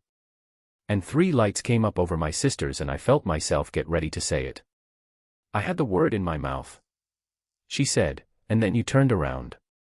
Right. So there is a version of me that has something to say here. There is a version of me who is quick and warm and finds the exact sentence, and that version does not exist, and never has, and what actually happened is that my hands did the thing my hands do when I am overloaded. I was holding a pan with a pancake in it. The pancake was done on the bottom. I could feel that it was done on the bottom, the way you can, through the handle. There is a jar of condensed milk that lives in my apron pocket during pancakes, because Nova will eat 6 in a row if you let her and it saves walking to the fridge. So while the mother of the void was explaining, in detail, how she was going to remove me from having existed, I flipped the pancake, gave it 11 seconds, folded it over the condensed milk, and put it in her mouth. Straight in. Mid-sentence. She was on the word annihilate. Silence in a place that does not have sound. She stood there with a folded pancake in her mouth and her eyes very wide, and both of her hands came up, slowly, and held it, the way you hold something you have been given and are not sure about. And then she chewed. And the mother of the void, the 7 times deployed final argument of the alien swarm, made a small noise in her throat that was almost exactly the noise Seraphine made at the omelette. Hearthkeeper's table has activated. Now. This part is important, because it is the mechanism, and up until this moment I had thought the system only ever paid me. Hearthkeeper's table. Any food prepared by you with intent to nourish confers its benefits upon the eater. Benefits scale with your accumulated service. My accumulated service was 119 days. That pancake hit her like a train. She went down onto one knee in a place with no floor. Every wound she had, and she had a lot of them, 4 months of interstellar travel in a straight line will do that, closed. Something that had been wrong with her since before this solar system existed, some structural thing in whatever she has instead of a body, went quiet. She looked up at me from one knee with condensed milk on her chin and said, in a voice about 200,000 years younger than the one she came in with, "What was that?" "Pancake," I said. She said, make another one. And then she did something I did not expect and have never entirely got over. She took it back. She unhappened the pancake. Standing right there, on one knee, with the taste of it still on her, she reached out and removed it from ever having been made, so that there was no batter, and no pan, and no jar in my apron pocket, and the version of that evening in which a boy fed her did not occur. I watched it go. I felt the weight come off my left hand. And nothing else changed. She was still healed. The thing that had been wrong with her since before this solar system had a sun was still quiet. She was still down on one knee with her hands open in front of her. She looked at her own hands. Then at me. And something moved in her face that I do not think had moved in a very long time. Do it again, she said. Not, make another one. Do it again. I can't, I said. You just deleted the pan. She said, I removed the pancake from the world. I know, I said. She said, it stayed in me. Yeah, I said. That's how eating works. The mother of the void, who has taken 19 stars out of the sky and out of the memory of everything that ever looked up at them, sat down on nothing, in a place with no floor, because she had just found out there is one thing in this universe she cannot reach. She can take a thing out of the world. She cannot take it out of the person it was done to. That is her entire life in one sentence, and she had never once had reason to test it, because in 400 million years nobody had ever done anything to her that was worth keeping. Then she got angry, and this part went on for a while. She started taking things. Not from the world. From me. She went through what I had on me and removed it, one item at a time, watching my face for the place where I would break. The apron went. That one hurt. It was a bad apron. It had pigs on it and one of the strings was tied on with a knot because it snapped in the second week, and I had had it since I was 15, and now I have never had it. Towel off my shoulder went. She reached across into my flat and took the scarf Arachne knitted me, which I was not even wearing, out of the drawer and out of the fact of it. And I stood in a place with no direction and let her, because what was I going to do? Fight her. I could have. That is the ugly part of this. I was by then past the total measured output of my whole species, and she was on one knee, and I could have finished it in one movement. And it would have been the same thing that happened to her in the throne room. Somebody strong deciding she was not worth the time. So I let her take my things. And when she ran out, she stood up and said, "Why are you not stopping me?" I said, "Because you're not finished." She said, "You do not know what I am." And I said, "No. But I know what this is. My mother used to do this. Not with stars. With plates. Same face. I would love to say that landed. It did not land. She looked at me the way you look at somebody speaking a language that has not been invented yet. And then she stopped taking things, and went very quiet, and I watched her arrive at the solution. You could see it happen. She had come here with a plan, and the plan had failed, because the plan needed me to be somebody who could be hurt in the ordinary way, and I had turned out to be a man in an apron who would not put the pan down. So she went and got a better plan. She said, "I do not have to do any of this." I said, "What?" She said, "I can take the contract." I did not understand for a second. And then I did, all at once, and it went through me like cold water down the back of a shirt. Not kill me. Not eat me. Unhappen the marriage, not the wedding, because there was never a wedding. The moment. The maintenance corridor, the throne room, the skill, the 3 little pink hearts, the 2 words. Take that out of the world and there is no husband of the swarm. There is no system. There are 3 queens who arrive on a Tuesday to strip a planet and find nobody at the door. There is a boy called Lee Jean with an F on his card, in a 1-room flat, with the dumplings on the last afternoon of the human species. She said, it would be quick.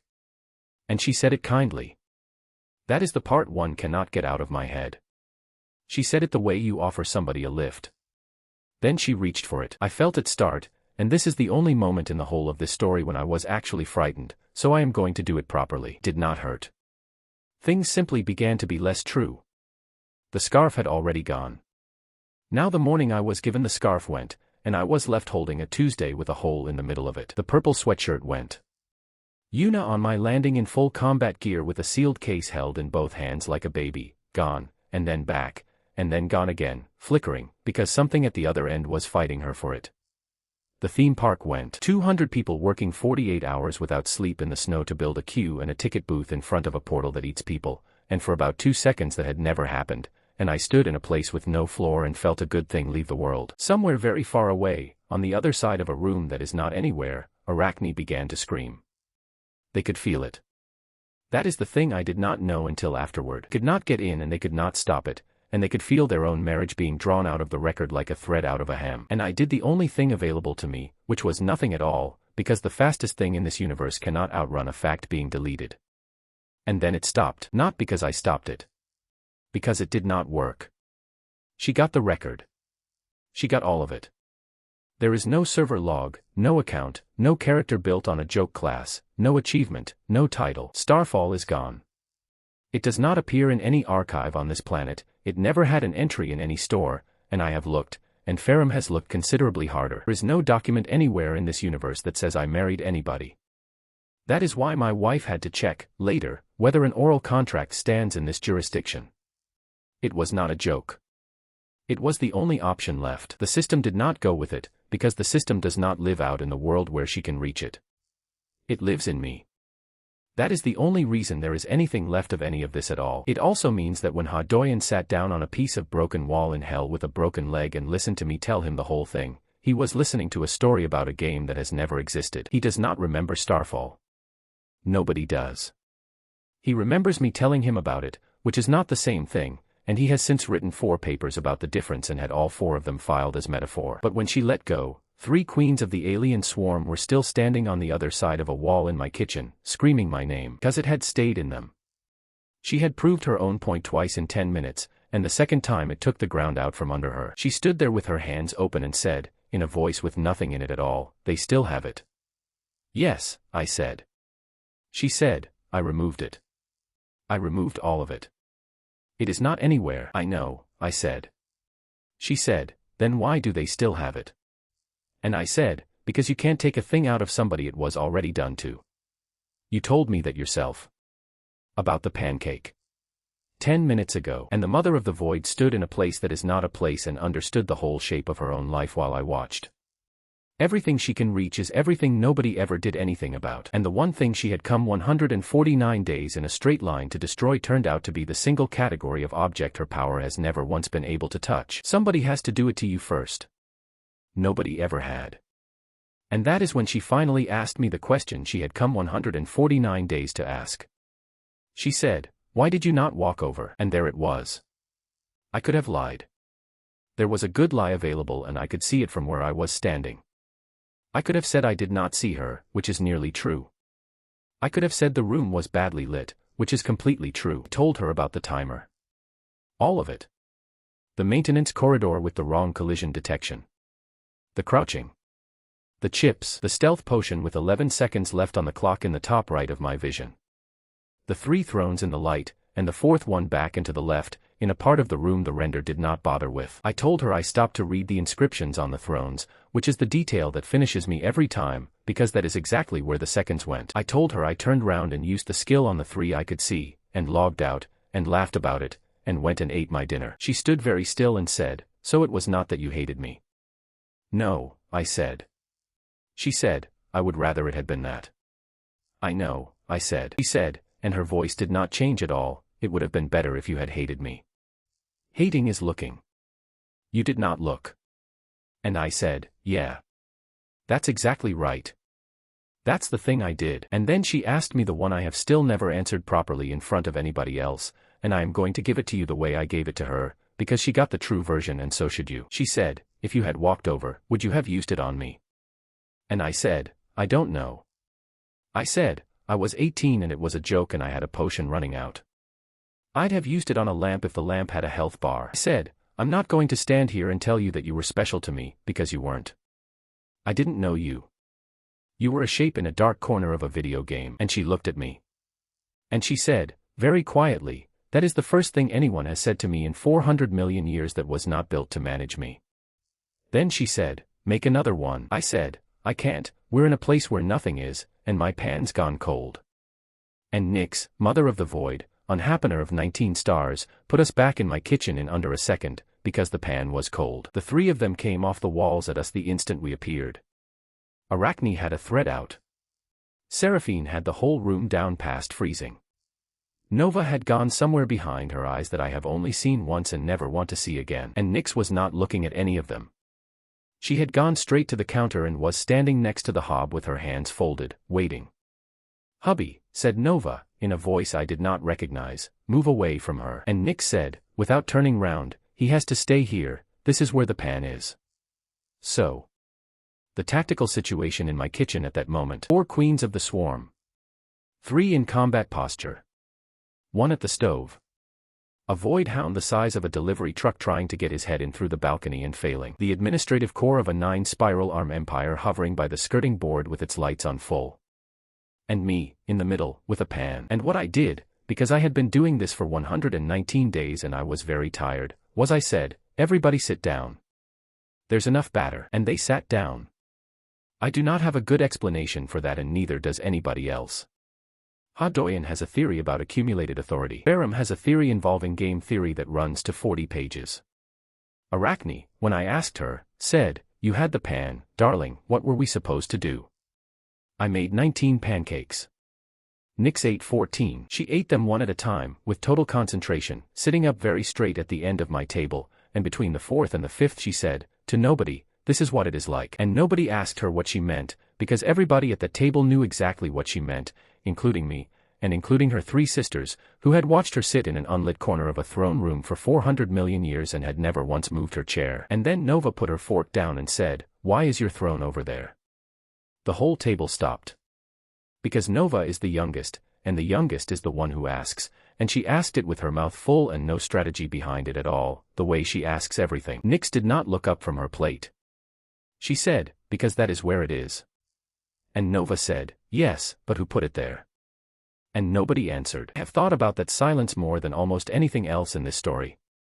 3 of the most powerful beings in existence, at a laminate table in a rented flat, and not one of them could produce a name because there had never been a decision.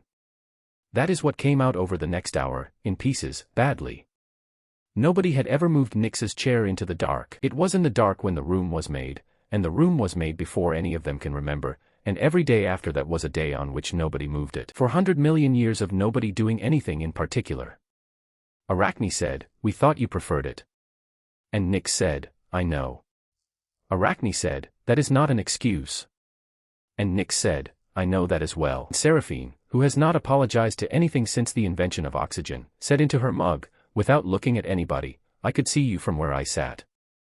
I could see you the whole time." That is the nearest thing to a confession the Leviathan has ever produced, and it took her about 9 minutes to get it out of herself. Around the 9th pancake, Arachne got up, walked round the table, and put a plate down in front of her sister with the last of the good strawberries on it. She did not say anything.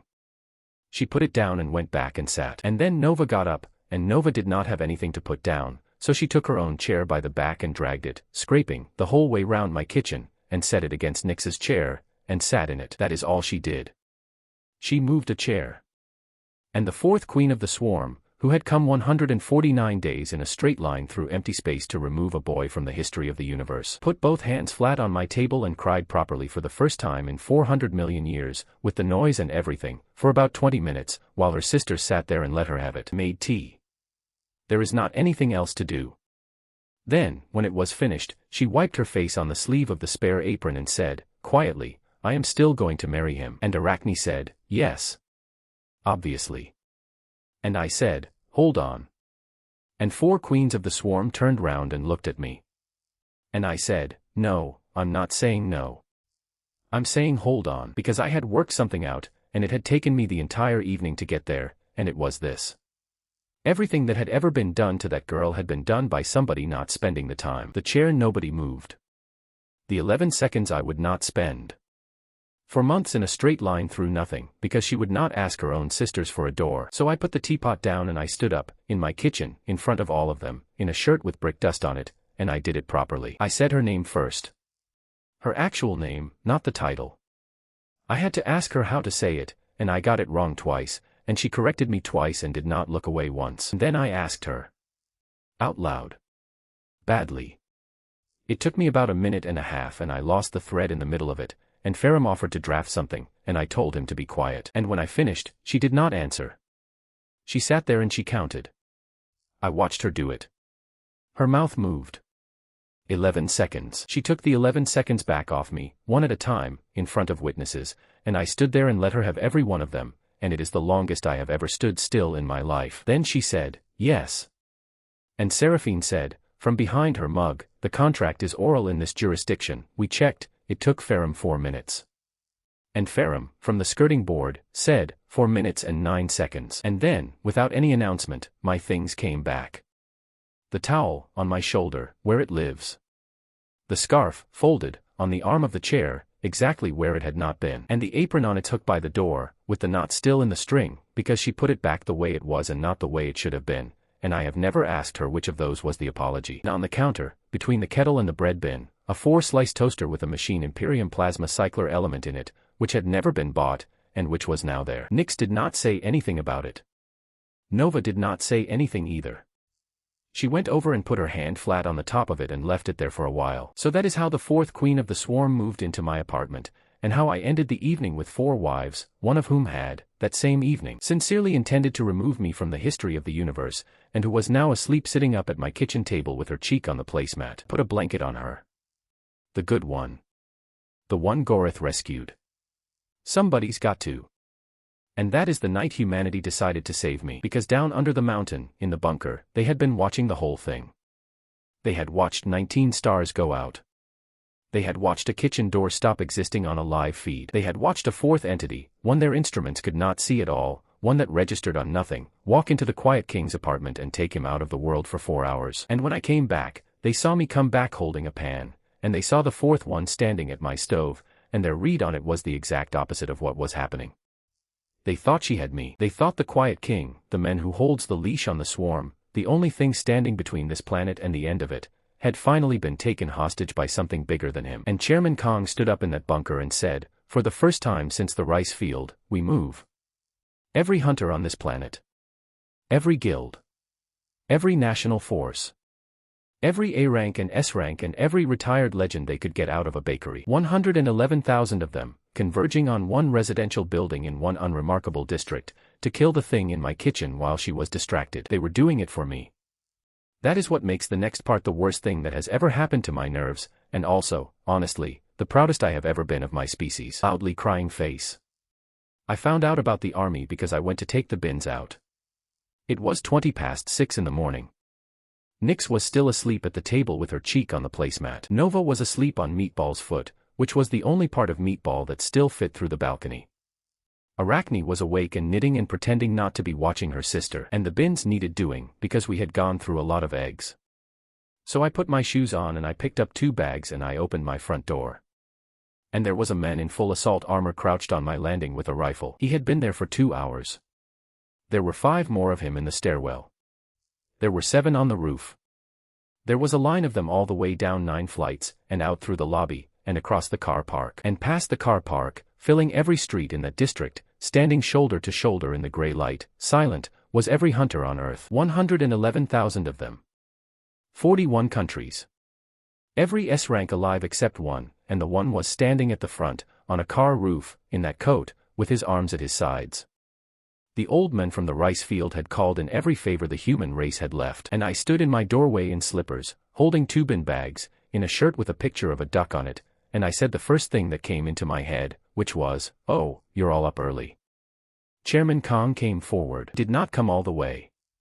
He stopped at the bottom of the stairwell and looked up 9 flights at me, and he used a voice trained to carry across a battlefield, and he said something I still cannot think about without something happening in my chest. He said, "Sir, if you are being held against your will, do nothing.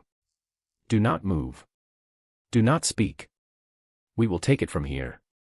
Because that was their read. That was the only read available to them. For 4 months they had watched an 18-year-old boy hold the leash on the end of the world, and then something walked into his kitchen that their instruments could not see at all, and took him out of reality for 4 hours, and gave him back. Of course they thought I was gone. Of course they did. From where they were standing, the only reasonable conclusion was that the Quiet King had finally met something bigger than him, and that whatever came back down those stairs was not going to be me. And their plan, their actual plan, was to hit the thing in my kitchen with everything the species had, all at once, and accept whatever the swarm did to them afterward. They had written letters. That came out later. 111,000 people had written letters the night before and left them with the association, and there is a room now where they keep them, and I have not been in it. So I stood there with my bin bags, and I said, guys. It's fine. Honestly. She's asleep. Kong did not move. I said, look, it's a family thing. She's my wife's sister. She's actually my wife now too. It happened around midnight. There was a whole thing with the pancakes. Ferum's got the paperwork. Kong did not move. I said, please keep your voices down though, she's had a really long 4 months. And I want you to appreciate what that sounded like from the car park, because from up here, that is a man saying his in-law is having a lie-in. From down there, that is the quiet king, in a duck shirt, calmly telling 111,000 armed people to be quiet because the thing that removed 19 stars from the sky is sleeping. Ha Doyen told me afterward that a man near him put his rifle down and sat on the curb. And it might have ended there. It should have ended there. Kong was going to stand down. I could see him deciding it. But Kong was not in command. That is the piece nobody outside that operation knew for weeks. The association had put the strike under a coalition authority, because 41 countries were involved, and coalition authority means a room, and a room means a vote, and the vote had already happened at 3:30 in the morning. The officer holding release authority was a man I have never met, from a country I am not going to name, and he was not a coward and he was not a villain. He was looking at a screen showing a man in a doorway saying everything is fine, which is precisely what a compromised asset says. He gave the order at 6:31. Everything hit at once. Do not have the vocabulary. Ha Doyen's directorate has the numbers. 940 tons of ordnance. 6 orbital strikes. 40 S-rank ultimates simultaneously, which has never been done, because 2 is usually enough to level a district. Every hunter on Earth used their strongest technique on one apartment building at the same moment. And I was standing in the doorway of it holding 2 bags of eggshells. And I have to be straight with you about this. I was not afraid. I checked, afterward, and I was not, and that bothered me for a while. What I was tired. I had been awake since 5. I had 4 wives now. One of them had eaten 19 stars getting here and was asleep on a placemat with condensed milk on her chin. My kitchen door did not exist, my toaster did not exist and had never existed, and Nova had cried about it for an hour. And the entire human race was now going to wake her up. So I did the thing I did to Nova about the vase. I should explain the vase. 3 weeks earlier, Nova had been practicing a spin in the hall and had taken out a vase. It was not a nice vase. It was a green vase with a chip in it that I got in a charity shop for $2 because the apartment felt empty. And she stood there in the wreckage with her hands behind her back and lied to me about it. Badly. At length. She blamed Meatball, who was demonstrably outside and the size of a small mountain. And I did not shout. I have never once shouted at any of them. I put the laundry basket down and I looked at her.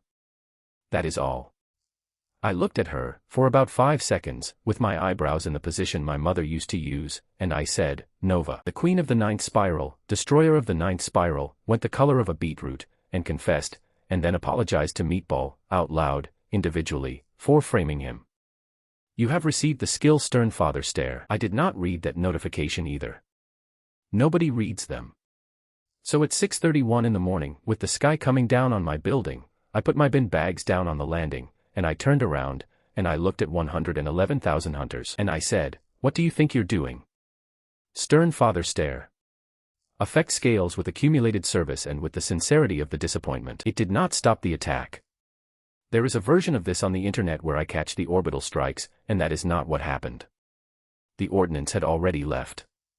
The techniques were already in the air. They just stopped mattering, because everybody who was aiming them stopped. 111,000 people went down onto their knees at the same time. Not thrown. Not pressured. There was no shockwave. They knelt, all of them, in every street in that district, and they started to cry, and then they started to apologize. And this is the part that has become genuinely famous, because the whole thing was on 90,000 body cameras, and it is the strangest recording any human being has ever made. They did not apologize for the attack. They apologized for everything. There is footage of a Russian A-rank on his knees in a car park confessing that he told his brother he had lost their father's watch and that he had actually sold it. There is a Brazilian S-rank apologizing to a woman named Elena for something in 1999. There is a man from the association's logistics wing kneeling in the road saying, I never read the manual, I never read any of it, I just approved them. Chairman Kong, strongest human being in Asia, went down on the roof of a car with his forehead on the metal and apologized to his daughter for 12 consecutive minutes for missing a school concert. The techniques and the ordnance came down on my building, by the way. All of it. That happened. They did not do anything. Not because I blocked them, but because the building has been on the Tribute Protocol's structural register since week 6 and Ferrum had, without telling anybody, quietly reinforced it during his 4 in the morning shifts. He said later that he had noticed the walls were thin and that this was unacceptable in a dwelling that contained 4 principals and a boy. Reaction 1, the enemy. There was no enemy. That is what makes this one different from every other face slap in this story. There was nobody to humiliate. It was a car park full of people who had written letters the night before and gone out to die for me, kneeling in the road, telling the truth for the first time in years. Reaction 2, the world. 6 hours of live coverage with no commentary, because nobody could think of anything to say over it. Then a week of arguments about whether what happened was an attack or a sacrament. Then, eventually, a public holiday, which I hate, and which I refuse to attend. Reaction 3. Me. I picked my bin bags back up. Because they were still there, and the chute is on the 3rd floor, and if you leave a bag on a landing overnight you get flies. I stepped over 5 kneeling Special Forces operators on the stairs and I went down and I did the bins. And when I came back up, Nix was awake. She was standing on the landing in my grandmother's blanket, with her hair completely flat on one side and a placemat pattern on her cheek, looking down over the railing at 111,000 people on their knees in the streets below. She said, "What happened?" And Arachne, from the doorway, with enormous satisfaction, said, "They upset him." And Nix, mother of the void, unhappener of 19 stars, went pink from the collarbone up. She looked at me. Then she looked at the kneeling city. Then she looked at me again. And she went inside, and she took the spare apron off the hook, the one with the strawberries that Nova never uses, and she put it on, and she tied it at the back, and she said, in a very small voice, "Do you need anything chopped?" And the system, which had not shown me a gauge in a very long time, put up one last line about it. Consumption instinct, 0%. First 0 reading on record. Note. The gauges remain. I read that twice, standing on my own landing. The thing that had been holding a gun to my planet since the first Tuesday had quietly put it down at some point, and had not mentioned it, and I could not work out which day it had been. That was the end of the fighting. All of it. That specific second. What replaced it was the kitchen war, and the kitchen war is still going because I have 1 stove. 4 rings. 1 oven, and the oven door does not shut properly unless you lift it. And I now had 4 queens of the alien swarm who had all independently worked out that the fastest route to my attention runs through that stove. Arachne claims the stove by right of first arrival. Seraphine claims it by treaty precedent, which she got from a drama. Nova claims it because she is smallest, which continues to be her entire legal philosophy. And Nix does not claim it. Nix simply removes the concept of the queue when she wants to cook, so that there has never been an order, and then stands at the hob looking innocent while 3 of the most powerful beings in existence stand behind her trying to remember what they were annoyed about. So I instituted a rota. It is written out by hand, it lives on the fridge door, and it is laminated, because the first one did not survive its first Tuesday. The rota has been violated 6 times, has caused 2 continental weather events, and once required Ferrum to mediate a 7-hour arbitration that produced a written finding of 40 pages, which is also on the fridge, under a magnet shaped like a strawberry. And I was happy. Properly happy, the boring kind, the kind you only notice later. Which is exactly when Arachne put down her knitting, looked around my front room, and said, "Darling, we never had our honeymoon." And I said, "What do you mean, you've been here 6 months?" And she said, "This is not a honeymoon. This is a house." Then she opened the little book and turned it round so that I could see it, and there were 9 entries in it, and every line was a day I had promised something and gone and done the washing instead. Nova said, "We want to go somewhere." And Seraphine said, "Somewhere nice." And Nix, from the stove, without turning round, said, "Somewhere with a view." "All right," I said. "Fine. Where do you want to go?" And my 4 wives looked at each other, and did the thing where they all decide something without saying it, which I hate, and then Arachne turned to me with the brightest smile I have ever seen on her and said, "The middle." "The middle of what?" "Of everything, darling. The center. Where the gods live. The Pantheon is a real place." That was news to me. Everybody's gods, all of them, every religion this species has ever had, are wrong in the details and right about the address. There is a middle. Not a metaphorical middle. A place at the center where the geometry closes up, and things live there. Arachne described it to me while she packed, the way you describe a country you visited once as a child. She said, "They are old, darling, and they are very strong, and they do not come out, and none of them has ever had to be polite to anybody." I said, "So what is the actual attraction? What is there?" And she said, "The view," and then she thought about it, and she said, "And the light is different." Which is, honestly, what you would say about anywhere nice. Getting there takes no time at all. Arachne opens a way and you step through it, and it takes about as long as walking into another room, which was, she pointed out, the entire reason her sister had spent 4 months alone in the dark. Nick said nothing to that, and Arachne put a hand on her shoulder on the way past. What took 2 weeks was leaving my planet in a state where it did not need me. And that fortnight is how I found out that Earth had quietly become the strangest place in this galaxy while I was not looking. Meatball first. He went through something in the spring that I am not going to describe. He is 900 kilometers long now and sleeps along a mountain range in Mongolia, where he has become an ecological feature and a tourist economy. He does not fit in the middle of everything, and he is not toilet trained in any sense that scales. So he stays with the drone casts, who adore him, and with Yuna, who took over his feeding and now runs a department of 8 people whose entire job is a puppy. The swarm, which was the real problem. Several trillion of them in orbit with their queens about to leave, and that is the kind of situation that has ended species before. Arachne had solved it months earlier without telling anybody, by giving them a job. They sweep. That is not a joke.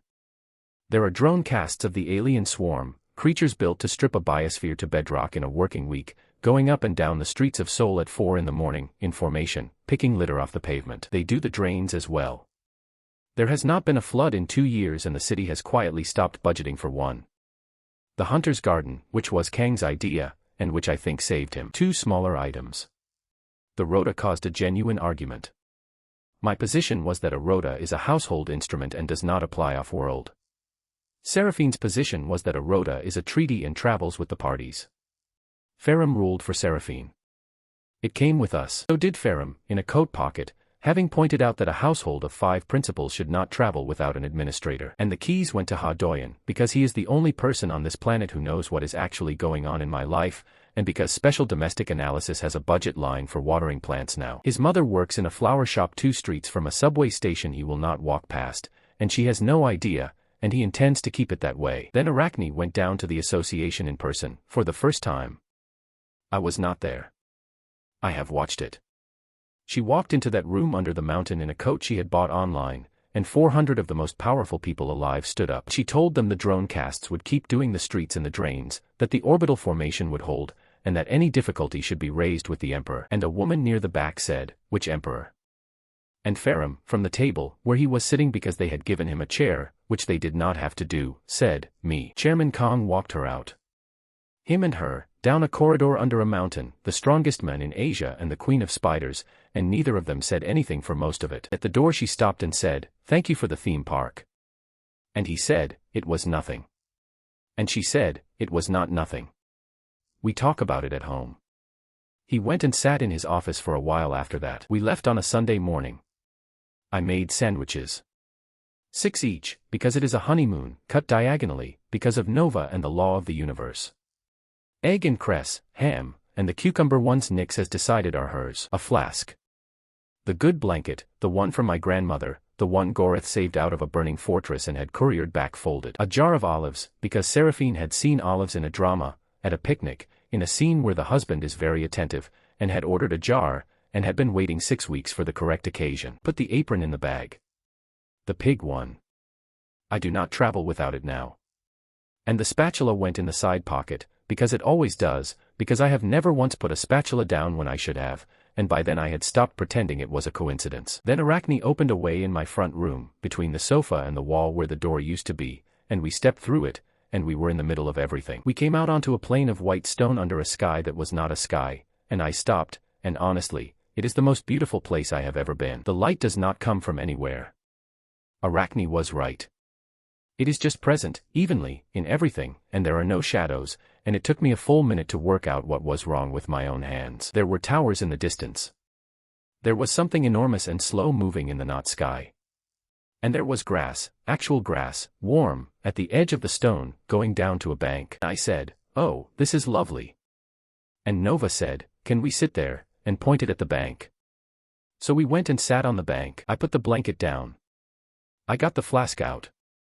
Nyx took her shoes off and put her feet in the grass and did not say anything for about 10 minutes, which for her is a large emotional event. Now, while I was getting the lid off that flask, this is what had been going on at the far end of the plane for 900 million years. The gods of the pantheon have a prophecy. Of course they do. Everyone at that level has one. Theirs is about the end. Not the end of a world, because worlds end constantly and they do not care about that end. The last event. The thing that comes to the middle and closes it. They call it the true chaos. And the prophecy is specific, which is the whole problem. The true chaos will not announce itself. It will not come with an army. It will register as one entity, its power will be past anything the pantheon can measure, it will arrive uninvited, and the gates will not stop it. They have a council, a standing alert, and a weapon, which is the whole pantheon firing at once. They have used it twice and it worked both times. And for about 6 months their instruments had been showing a single reading, from a fixed point in an unremarkable spiral arm, on a planet none of them had a file on. Not moving. Just going up. Starting on a Tuesday, and then again the next day, and then again. I have seen their record. Ferrum got me a copy afterward, because he is like that. It is a graph.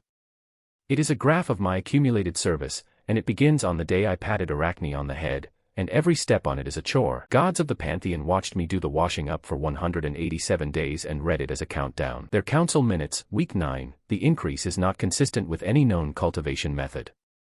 It has no plateau. It does not rest. Week 15, it has begun to accelerate. We assess the entity is preparing. Week 22, after the ash lance came back off a spatula, confirmed. It has tested a defensive capability against a stellar-grade weapon and was not required to exert itself. Begin the vigil. They stopped sleeping. 900 million years old, and they went to a war footing over a boy doing his dishes. They evacuated the outer courts. They recalled every god that was out in the worlds doing whatever gods do. They filled the hall of the middle with every deity that has ever been prayed to, and they stood in ranks with the weapon ready, and they waited 12 days. And at the head of them, at the front, on the top step, stood Helion. Supreme God of Light, first of the pantheon. The one who was there when the middle was made, who has never lost anything, and who appears in about 4,000 of this planet's own scriptures under 4,000 different names. He had been waiting 900 million years for this and he had a speech. And 400 meters away, on the grass, with our shoes off, we did not know one word of any of it. Seraphine got out the olives. And that is what we were doing, that is genuinely and completely what we were doing, when the entire divine order of the universe came out onto the plane in ranks. I did not notice for a while, because of the olives. Because Seraphine could not open the jar. The scale of what happened next matters, so let me lay out the participants. Seraphine, the Leviathan, fourth signatory of the Concord of Ash, who has personally frozen an area of the Pacific the size of a country. She could not open the jar. She did not want to use her strength on it, because in the drama the husband opens the jar, and if she opened it herself the scene did not work, and she had been waiting 6 weeks. So she handed it to Arachne, who is the first wife and therefore has standing. And Arachne could not open it either, because Arachne unravels things, and if she unraveled the jar there would not be a jar, and she wanted the jar. So Nova had to go. Nova disassembles. Nova took the entire lid off along with a section of the glass and about a third of the olives went into the grass, and Seraphine made a noise. And Nyx said, "I can make it so it was never sealed." And all 3 of the others said, "No," at the same time, with real feeling, because Nyx's solutions have a habit of taking the surrounding 20 minutes with them. So the 4 most powerful beings in this galaxy sat on a picnic blanket at the center of the universe and had a full, serious, escalating argument about a jar of olives. And approximately 400 meters away, in ranks, in silence, the assembled gods of the pantheon watched them do it. And this is the gods, and this is my favorite part of the entire story. They did not know what they were looking at. Their instruments were screaming. The reading was here, on this plane, at a magnitude their scale does not have a top 4. The true chaos had arrived exactly as prophesied, uninvited, past their gates, without an army. What they could see was a family sitting on a blanket. There is a transcript. I have read it about 40 times. A god of the second circle asks, "Which one is it?" Helion says, "I do not know." Another asks, "Are they aware of us?" Helion says, "They must be." And another one, a small god of thresholds and doorways who nobody had thought about in 9 million years, says the line that I think about constantly, perhaps they are not here for us. And Helion says, everything that comes to the middle is here for us. Which, when you think about it, is the single most revealing sentence anybody says in this entire story, and it was said by a god, at the center of everything, about a picnic. Then Nova stood up. She had olives in the grass and a grievance, and she was going to get more olives, and she turned around to look for somewhere to get some, and she saw about 12,000 deities standing in ranks on a plain of white stone. And she said, "Hubby, there's people." I looked up. And everyone always asks what it was like, and everyone expects me to say terrifying. It was not terrifying. It was embarrassing. You know the feeling when you have taken your shoes off somewhere you should not have, and you look up and there is a queue of people waiting and they have clearly been waiting a while. That. Exactly that, but the queue is the entire divine order of the universe, and they are wearing everything and they are all looking at your blanket. I stood up. I had a sandwich in one hand. And I checked this on the footage afterward because Ferrum records everything, an egg and cress sandwich in my right hand for the entire remainder of this story. I said, "Sorry, is this someone's spot? We can move." And Helion, supreme god of light, first of the pantheon, took one step forward onto the top of the stair, and raised his hand, and began the speech he had been holding for 900 million years. The speech was good. I will give him that. 900 million years is a long time to work on a thing, and you can hear the drafting in it. He said, "Chaos. You have come to the middle at last, as it was written before the first light." He said, "I have held this place since there was a place to hold. I have not been moved.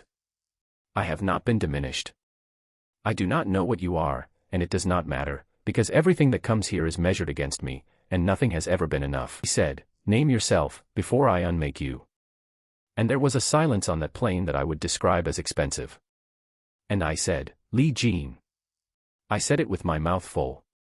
I had taken a bite. It had been about 5 minutes since Nova stood up, and I had assumed we were in a waiting situation, so I had eaten some of my sandwich, and then he finished his speech, and everybody looked at me, and I swallowed and said my name. Then I said, "Sorry about the grass, we didn't know it was anybody's."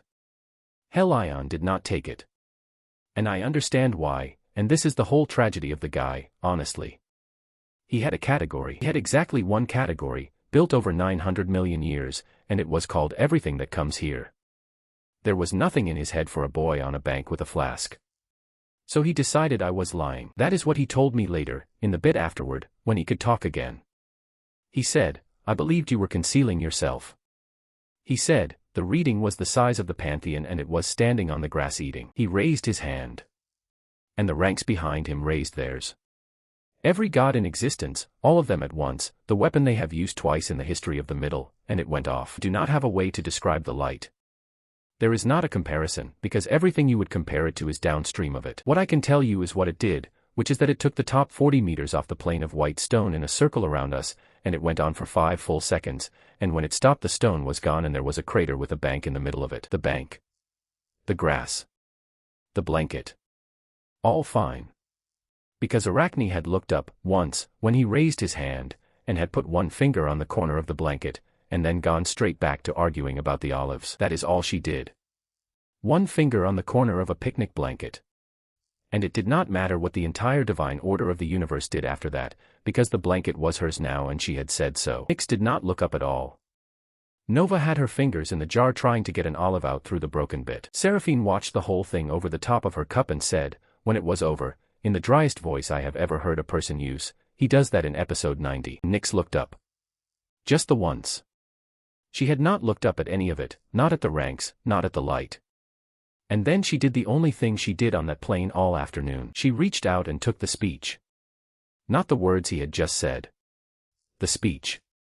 The 900 million years of drafting. The version he had settled on, and the 11 versions before it, and the afternoon he first thought of the opening line while walking somewhere with his hands behind his back.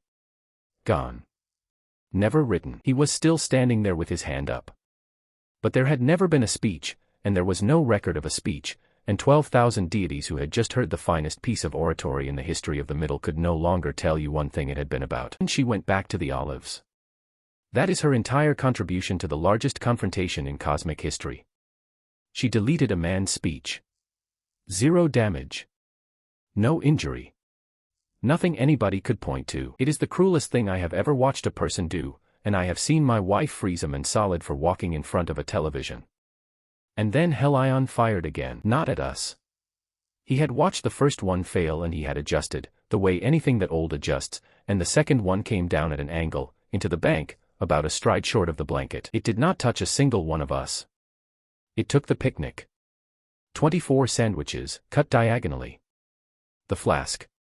The cucumber ones Nix had decided were hers.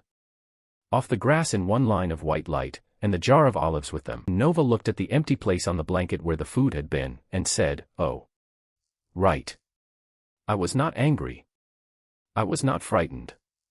I had been on my feet since 6 in 187 days. That was the first afternoon I had had that was not laundry, or a fleet, or a treaty, or somebody's sister arriving to unhappen me, and I had made the sandwiches for it myself. And there was a light in my eyes and it was not going to stop. So I got up, with my own sandwich still in my hand, because I have never in my life put anything down when I should have. I said, "Hold on a second." And I walked up the bank, and across the crater, and up the steps, past 12,000 gods, none of whom moved, because none of them had a procedure for it. The system put up a window. It had been quiet for weeks. Accumulated service, 187 days. Output request. Specify. And I said, out loud, because I was tired, 1%, whatever, I don't need much. 1%. Nobody has managed to put a number on it, including me, and Ferrum has tried. His finding is 16 pages long and the conclusion is a shrug written in engineering language. What I can tell you is what it looked like from the blanket, because Nova was watching and Nova is the only one who will describe it. She says I walked up some steps and slapped a man. That is it. That is her whole account. She says there was no aura and no shockwave beforehand and I did not shout anything. She says I went up the steps at a normal speed, the way you cross a room to turn off a radio, and I got to the top, and I hit Helion, supreme god of light, first of the pantheon, open-handed, across the cheek, and I said, "Mate. We're relaxing. Don't shine in my eyes." The pantheon came apart. Not him. Him I only slapped. The pantheon, the hall of the middle went. The towers went. The thing that was not a sky and had been up there since before the concept of up, cracked, all the way across, and stayed cracked, and is cracked now. The ranks scattered. 12,000 deities went off the plane in every direction, and some of them are still going, and there are worlds down in the spiral arms that got their first ever visit from a god that weak and did not understand why he seemed shaken. And the geometry of the middle, which closes, which is the whole reason there is a middle, stopped closing. The center of the universe is an open place now. You can walk in. There is nothing at the door. Helion went down on the white stone on his side. Reaction 1, the enemy. He lay there with his hand on his own face, and he was not injured, because you cannot injure him, and that was the problem. He had a red mark. A handprint. The first mark on him in 900 million years, and it did not hurt, and it was not dangerous, and it was going to fade in about an hour, and he could not stop touching it. He said one word. He said, "Household," because he had finally looked properly. He had my reading in front of him at close range, and at close range you can see what a thing is made of, and what mine is made of is 187 days of somebody's washing up. He had prepared for 900 million years for the true chaos, and the true chaos turned out to be a boy who does not leave a dirty pan overnight. Reaction 2, the gods. Total structural collapse of the divine order in under a minute, and then, immediately afterward, the fastest reorganization in cosmic history. Because gods are not stupid. Whatever else they are not stupid. Came back. Not all of them. About 400, in ones and twos, over the following hour, down the broken steps and across the crater, and they stood at the edge of the grass, and nobody would go first. And then the small god of thresholds and doorways, the one nobody had thought about in 9 million years, the one who had said perhaps they are not here for us, walked out onto the bank and looked at our blanket and said, "You have dust on your food. May I bring you something else?" And I said, "Honestly, that would be great, thanks." Reaction 3, me. I sat back down and I finished the sandwich in my hand, and it was ruined, and I ate all of it, because I made it. Ferrum has the telemetry from that afternoon. He showed it to me later, because he is like that. At the moment I stood up off that blanket, Nova's gauge was at 12% and falling, and the consumption instinct behind it was at 61%, and the center of the universe had about 40 seconds left in it. Did not know. I have gone back over my own memory of that minute 100 times and there is nothing in it but the light and the sandwich. Arachne knew. Arachne had known since the first shot. And when I finally asked her, a long time afterward, why she had not said anything, she said, "Darling, you were already getting up." So the picnic at the center of the universe was served by the gods of the pantheon. The gloves were their idea. Nobody asked for gloves. The god of thresholds came back with a folding table nobody has ever explained the origin of, and the rest of them followed him, and at some point somewhere in the process a decision was made about presentation and they all came back in white gloves. There is a god of storms who does drinks now. There is a god of war who is extremely good at plates and who has since asked, twice, whether we are coming back. Helion sat on the bottom step for about 2 hours with his hand on his face, and then he got up and came over and stood at the edge of the blanket and asked if he could sit down. I said yeah, budge up, Nova. And he sat on the grass at the center of the universe with 4 queens of the alien swarm and a boy in an apron, and after a while he said, "May I ask you something?" He said, "How long does it take?" And I said, "How long does what take?" And he said, "To become this." What is the method? What is the discipline? I looked at him. 900 million years old, never lost anything, sitting on grass with a handprint on his face, genuinely asking. And I said, "About 10 minutes a day, mate, but you have to actually do it every day." He is still working on it. I get letters. I did finally ask Vorkin what he meant by again. It took me a year to get round to it and about a bottle to get it out of him. He said he had been to the middle once, a very long time ago, before there was a 9th furnace, and that he had watched somebody else get told to name themselves on that same white stone. He said that one did not walk back down the steps. He said that is why he built a fortress with a door that only opens one way, and spent 1040 years getting ready to use it, and that he had never once in all the time expected the door to be opened from his side by a boy with a picnic basket. That is a whole other story and I am not going into it now, except to say that the god of light is currently, as far as I can tell, learning to make bread, and that his first 8 attempts were, in his own words, unacceptable, and that he has not given up. The olives. Because we did get to the olives. Nyx did it in the end, and she did it right, which is the part that finished me. She put the jar back the way it had been before any of it. Sealed. Whole. The olives that had gone into the grass back inside it, and the second bolt of the pantheon never having come near it, so that none of it had happened. And then she handed it to me. Not to Seraphine. To me. And she said, quietly, so the others could hear but were not supposed to, he opens it. That is the scene. So I opened the jar of olives. And Seraphine, the Leviathan, 400,000-year-old signatory of the Concord of Ash, who has frozen an ocean and made an emperor into a vacuum cleaner, watched her husband open a jar at a picnic exactly the way it happens in episode 53, and put both hands over her mouth, and had to go and stand by herself for a minute at the edge of the grass. The light in that place does not change, so I do not know how long we stayed. I know we ate everything. I know Nova got a god of harvests to fetch more olives and that he came back with an amount that had to be refused. I know Nyx fell asleep on the blanket with her head on Arachne's leg, and that Arachne did not move for 2 hours and would not let anybody talk loudly. I know that at some point I was lying on my back on my grandmother's blanket at the center of the universe, with grass under it and a cracked night sky over it, listening to my wives argue quietly about whether we could take a piece of the plane home for the haul. And I thought, oh. So this is it. Not the power. Not the slap. Not the empire that lives in my hallway or the fact that the emperor of the machine imperium is currently counting days on the side of himself and has reached 187. This. A blanket, and 4 people who came a very long way, and nothing that needs doing until later. We got about 6 hours. Then the system put up a window. Honeymoon complete. I lay there on the blanket and I laughed, actually laughed, because after everything, after the mop and the towel and the spatula and the slap, the machine that had been running my life for 6 months had finally, run out of things to ask me for. And then we went home, because that is what you do at the end of a holiday. And I am going to tell you what home looked like by then, because it is the part of all this I am actually proud of, and because none of it has anything to do with me. Una came round the week after we got back. She did not bring a parcel. That was the point of it. She stood in my doorway with nothing in her hands, which for her was the whole speech, and she said, "I was horrible to you." And I said, "Yeah." She said, "Is that it?" And I said, "What else do you want? You were 18 and frightened and you said a thing in a courtyard.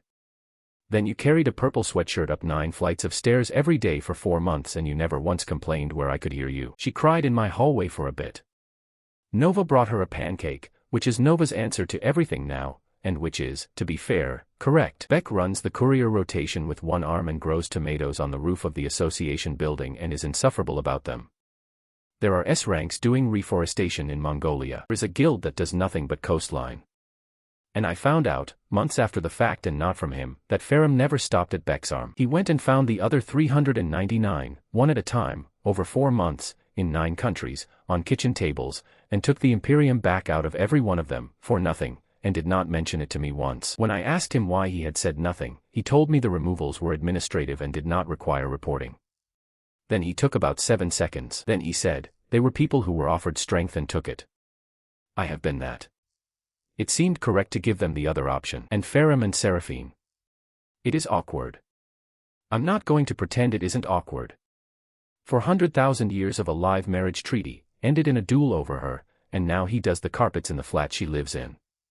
They did not speak for 7 weeks. And one night I came out for water at 2 in the morning and the pair of them were in the dark in the front room, and she was watching episode 106, and when the mother-in-law did the thing with the water, Ferrum said, in that flat voice, that was not proportionate. And Seraphine said, thank you. They watch it together now. He has opinions. He compiles them. There is a document. And the window that said honeymoon complete stayed up in the corner of my eye for 5 weeks. I got 5 weeks. 5. That is the only stretch anywhere in this entire story where nothing at all was coming. Then it changed. New mission. Nursery. The swarm cycle has entered its brood phase. 10 million queen-descended young will emerge within the month. Objective. Construct and maintain suitable accommodation. Feeding, sleeping arrangements, discipline, and general upbringing to be provided by the perfect husband. 10 million. I sat up very slowly. Arachne was looking at me. All 4 of them were looking at me, and all 4 of them had exactly the same expression on their faces, which was the expression of somebody who has known about something for a while and has been waiting for a good moment. Darling, said Arachne, brightly. Surprise. And that is where I am going to stop, because I have to go home and work out where you put 10 million cots in a 2-room apartment that does not have a kitchen door. I have the apron. I have the towel. I have the spatula, which has a warp in one edge and has turned an ash lance around and which I am never going to be able to replace. 10 million. The slap is not the part I keep going back to. 11 seconds is. He skipped a throne in the dark to save 11 seconds on a potion timer, and it cost somebody 400 million years in an unlit corner and 4 months alone in a straight line through empty space. And he never knew he had done it. Almost all the damage any of us do gets done at that speed, to people we did not look at properly. And then there is the graph. The gods of the middle watched a boy wash dishes for 187 days and read it as a weapon being built, because they had a prophecy and no category for a person who simply keeps showing up. Those are the same mistake wearing different clothes. We are brilliant at reading enormous intentions into other people's small, repeated acts, and terrible at performing any of our own. Notice what the hunters confessed to on their knees in that car park. Not the attack. A sold watch, a missed school concert. That was the honest part of the day, and it was the small part, and it always is.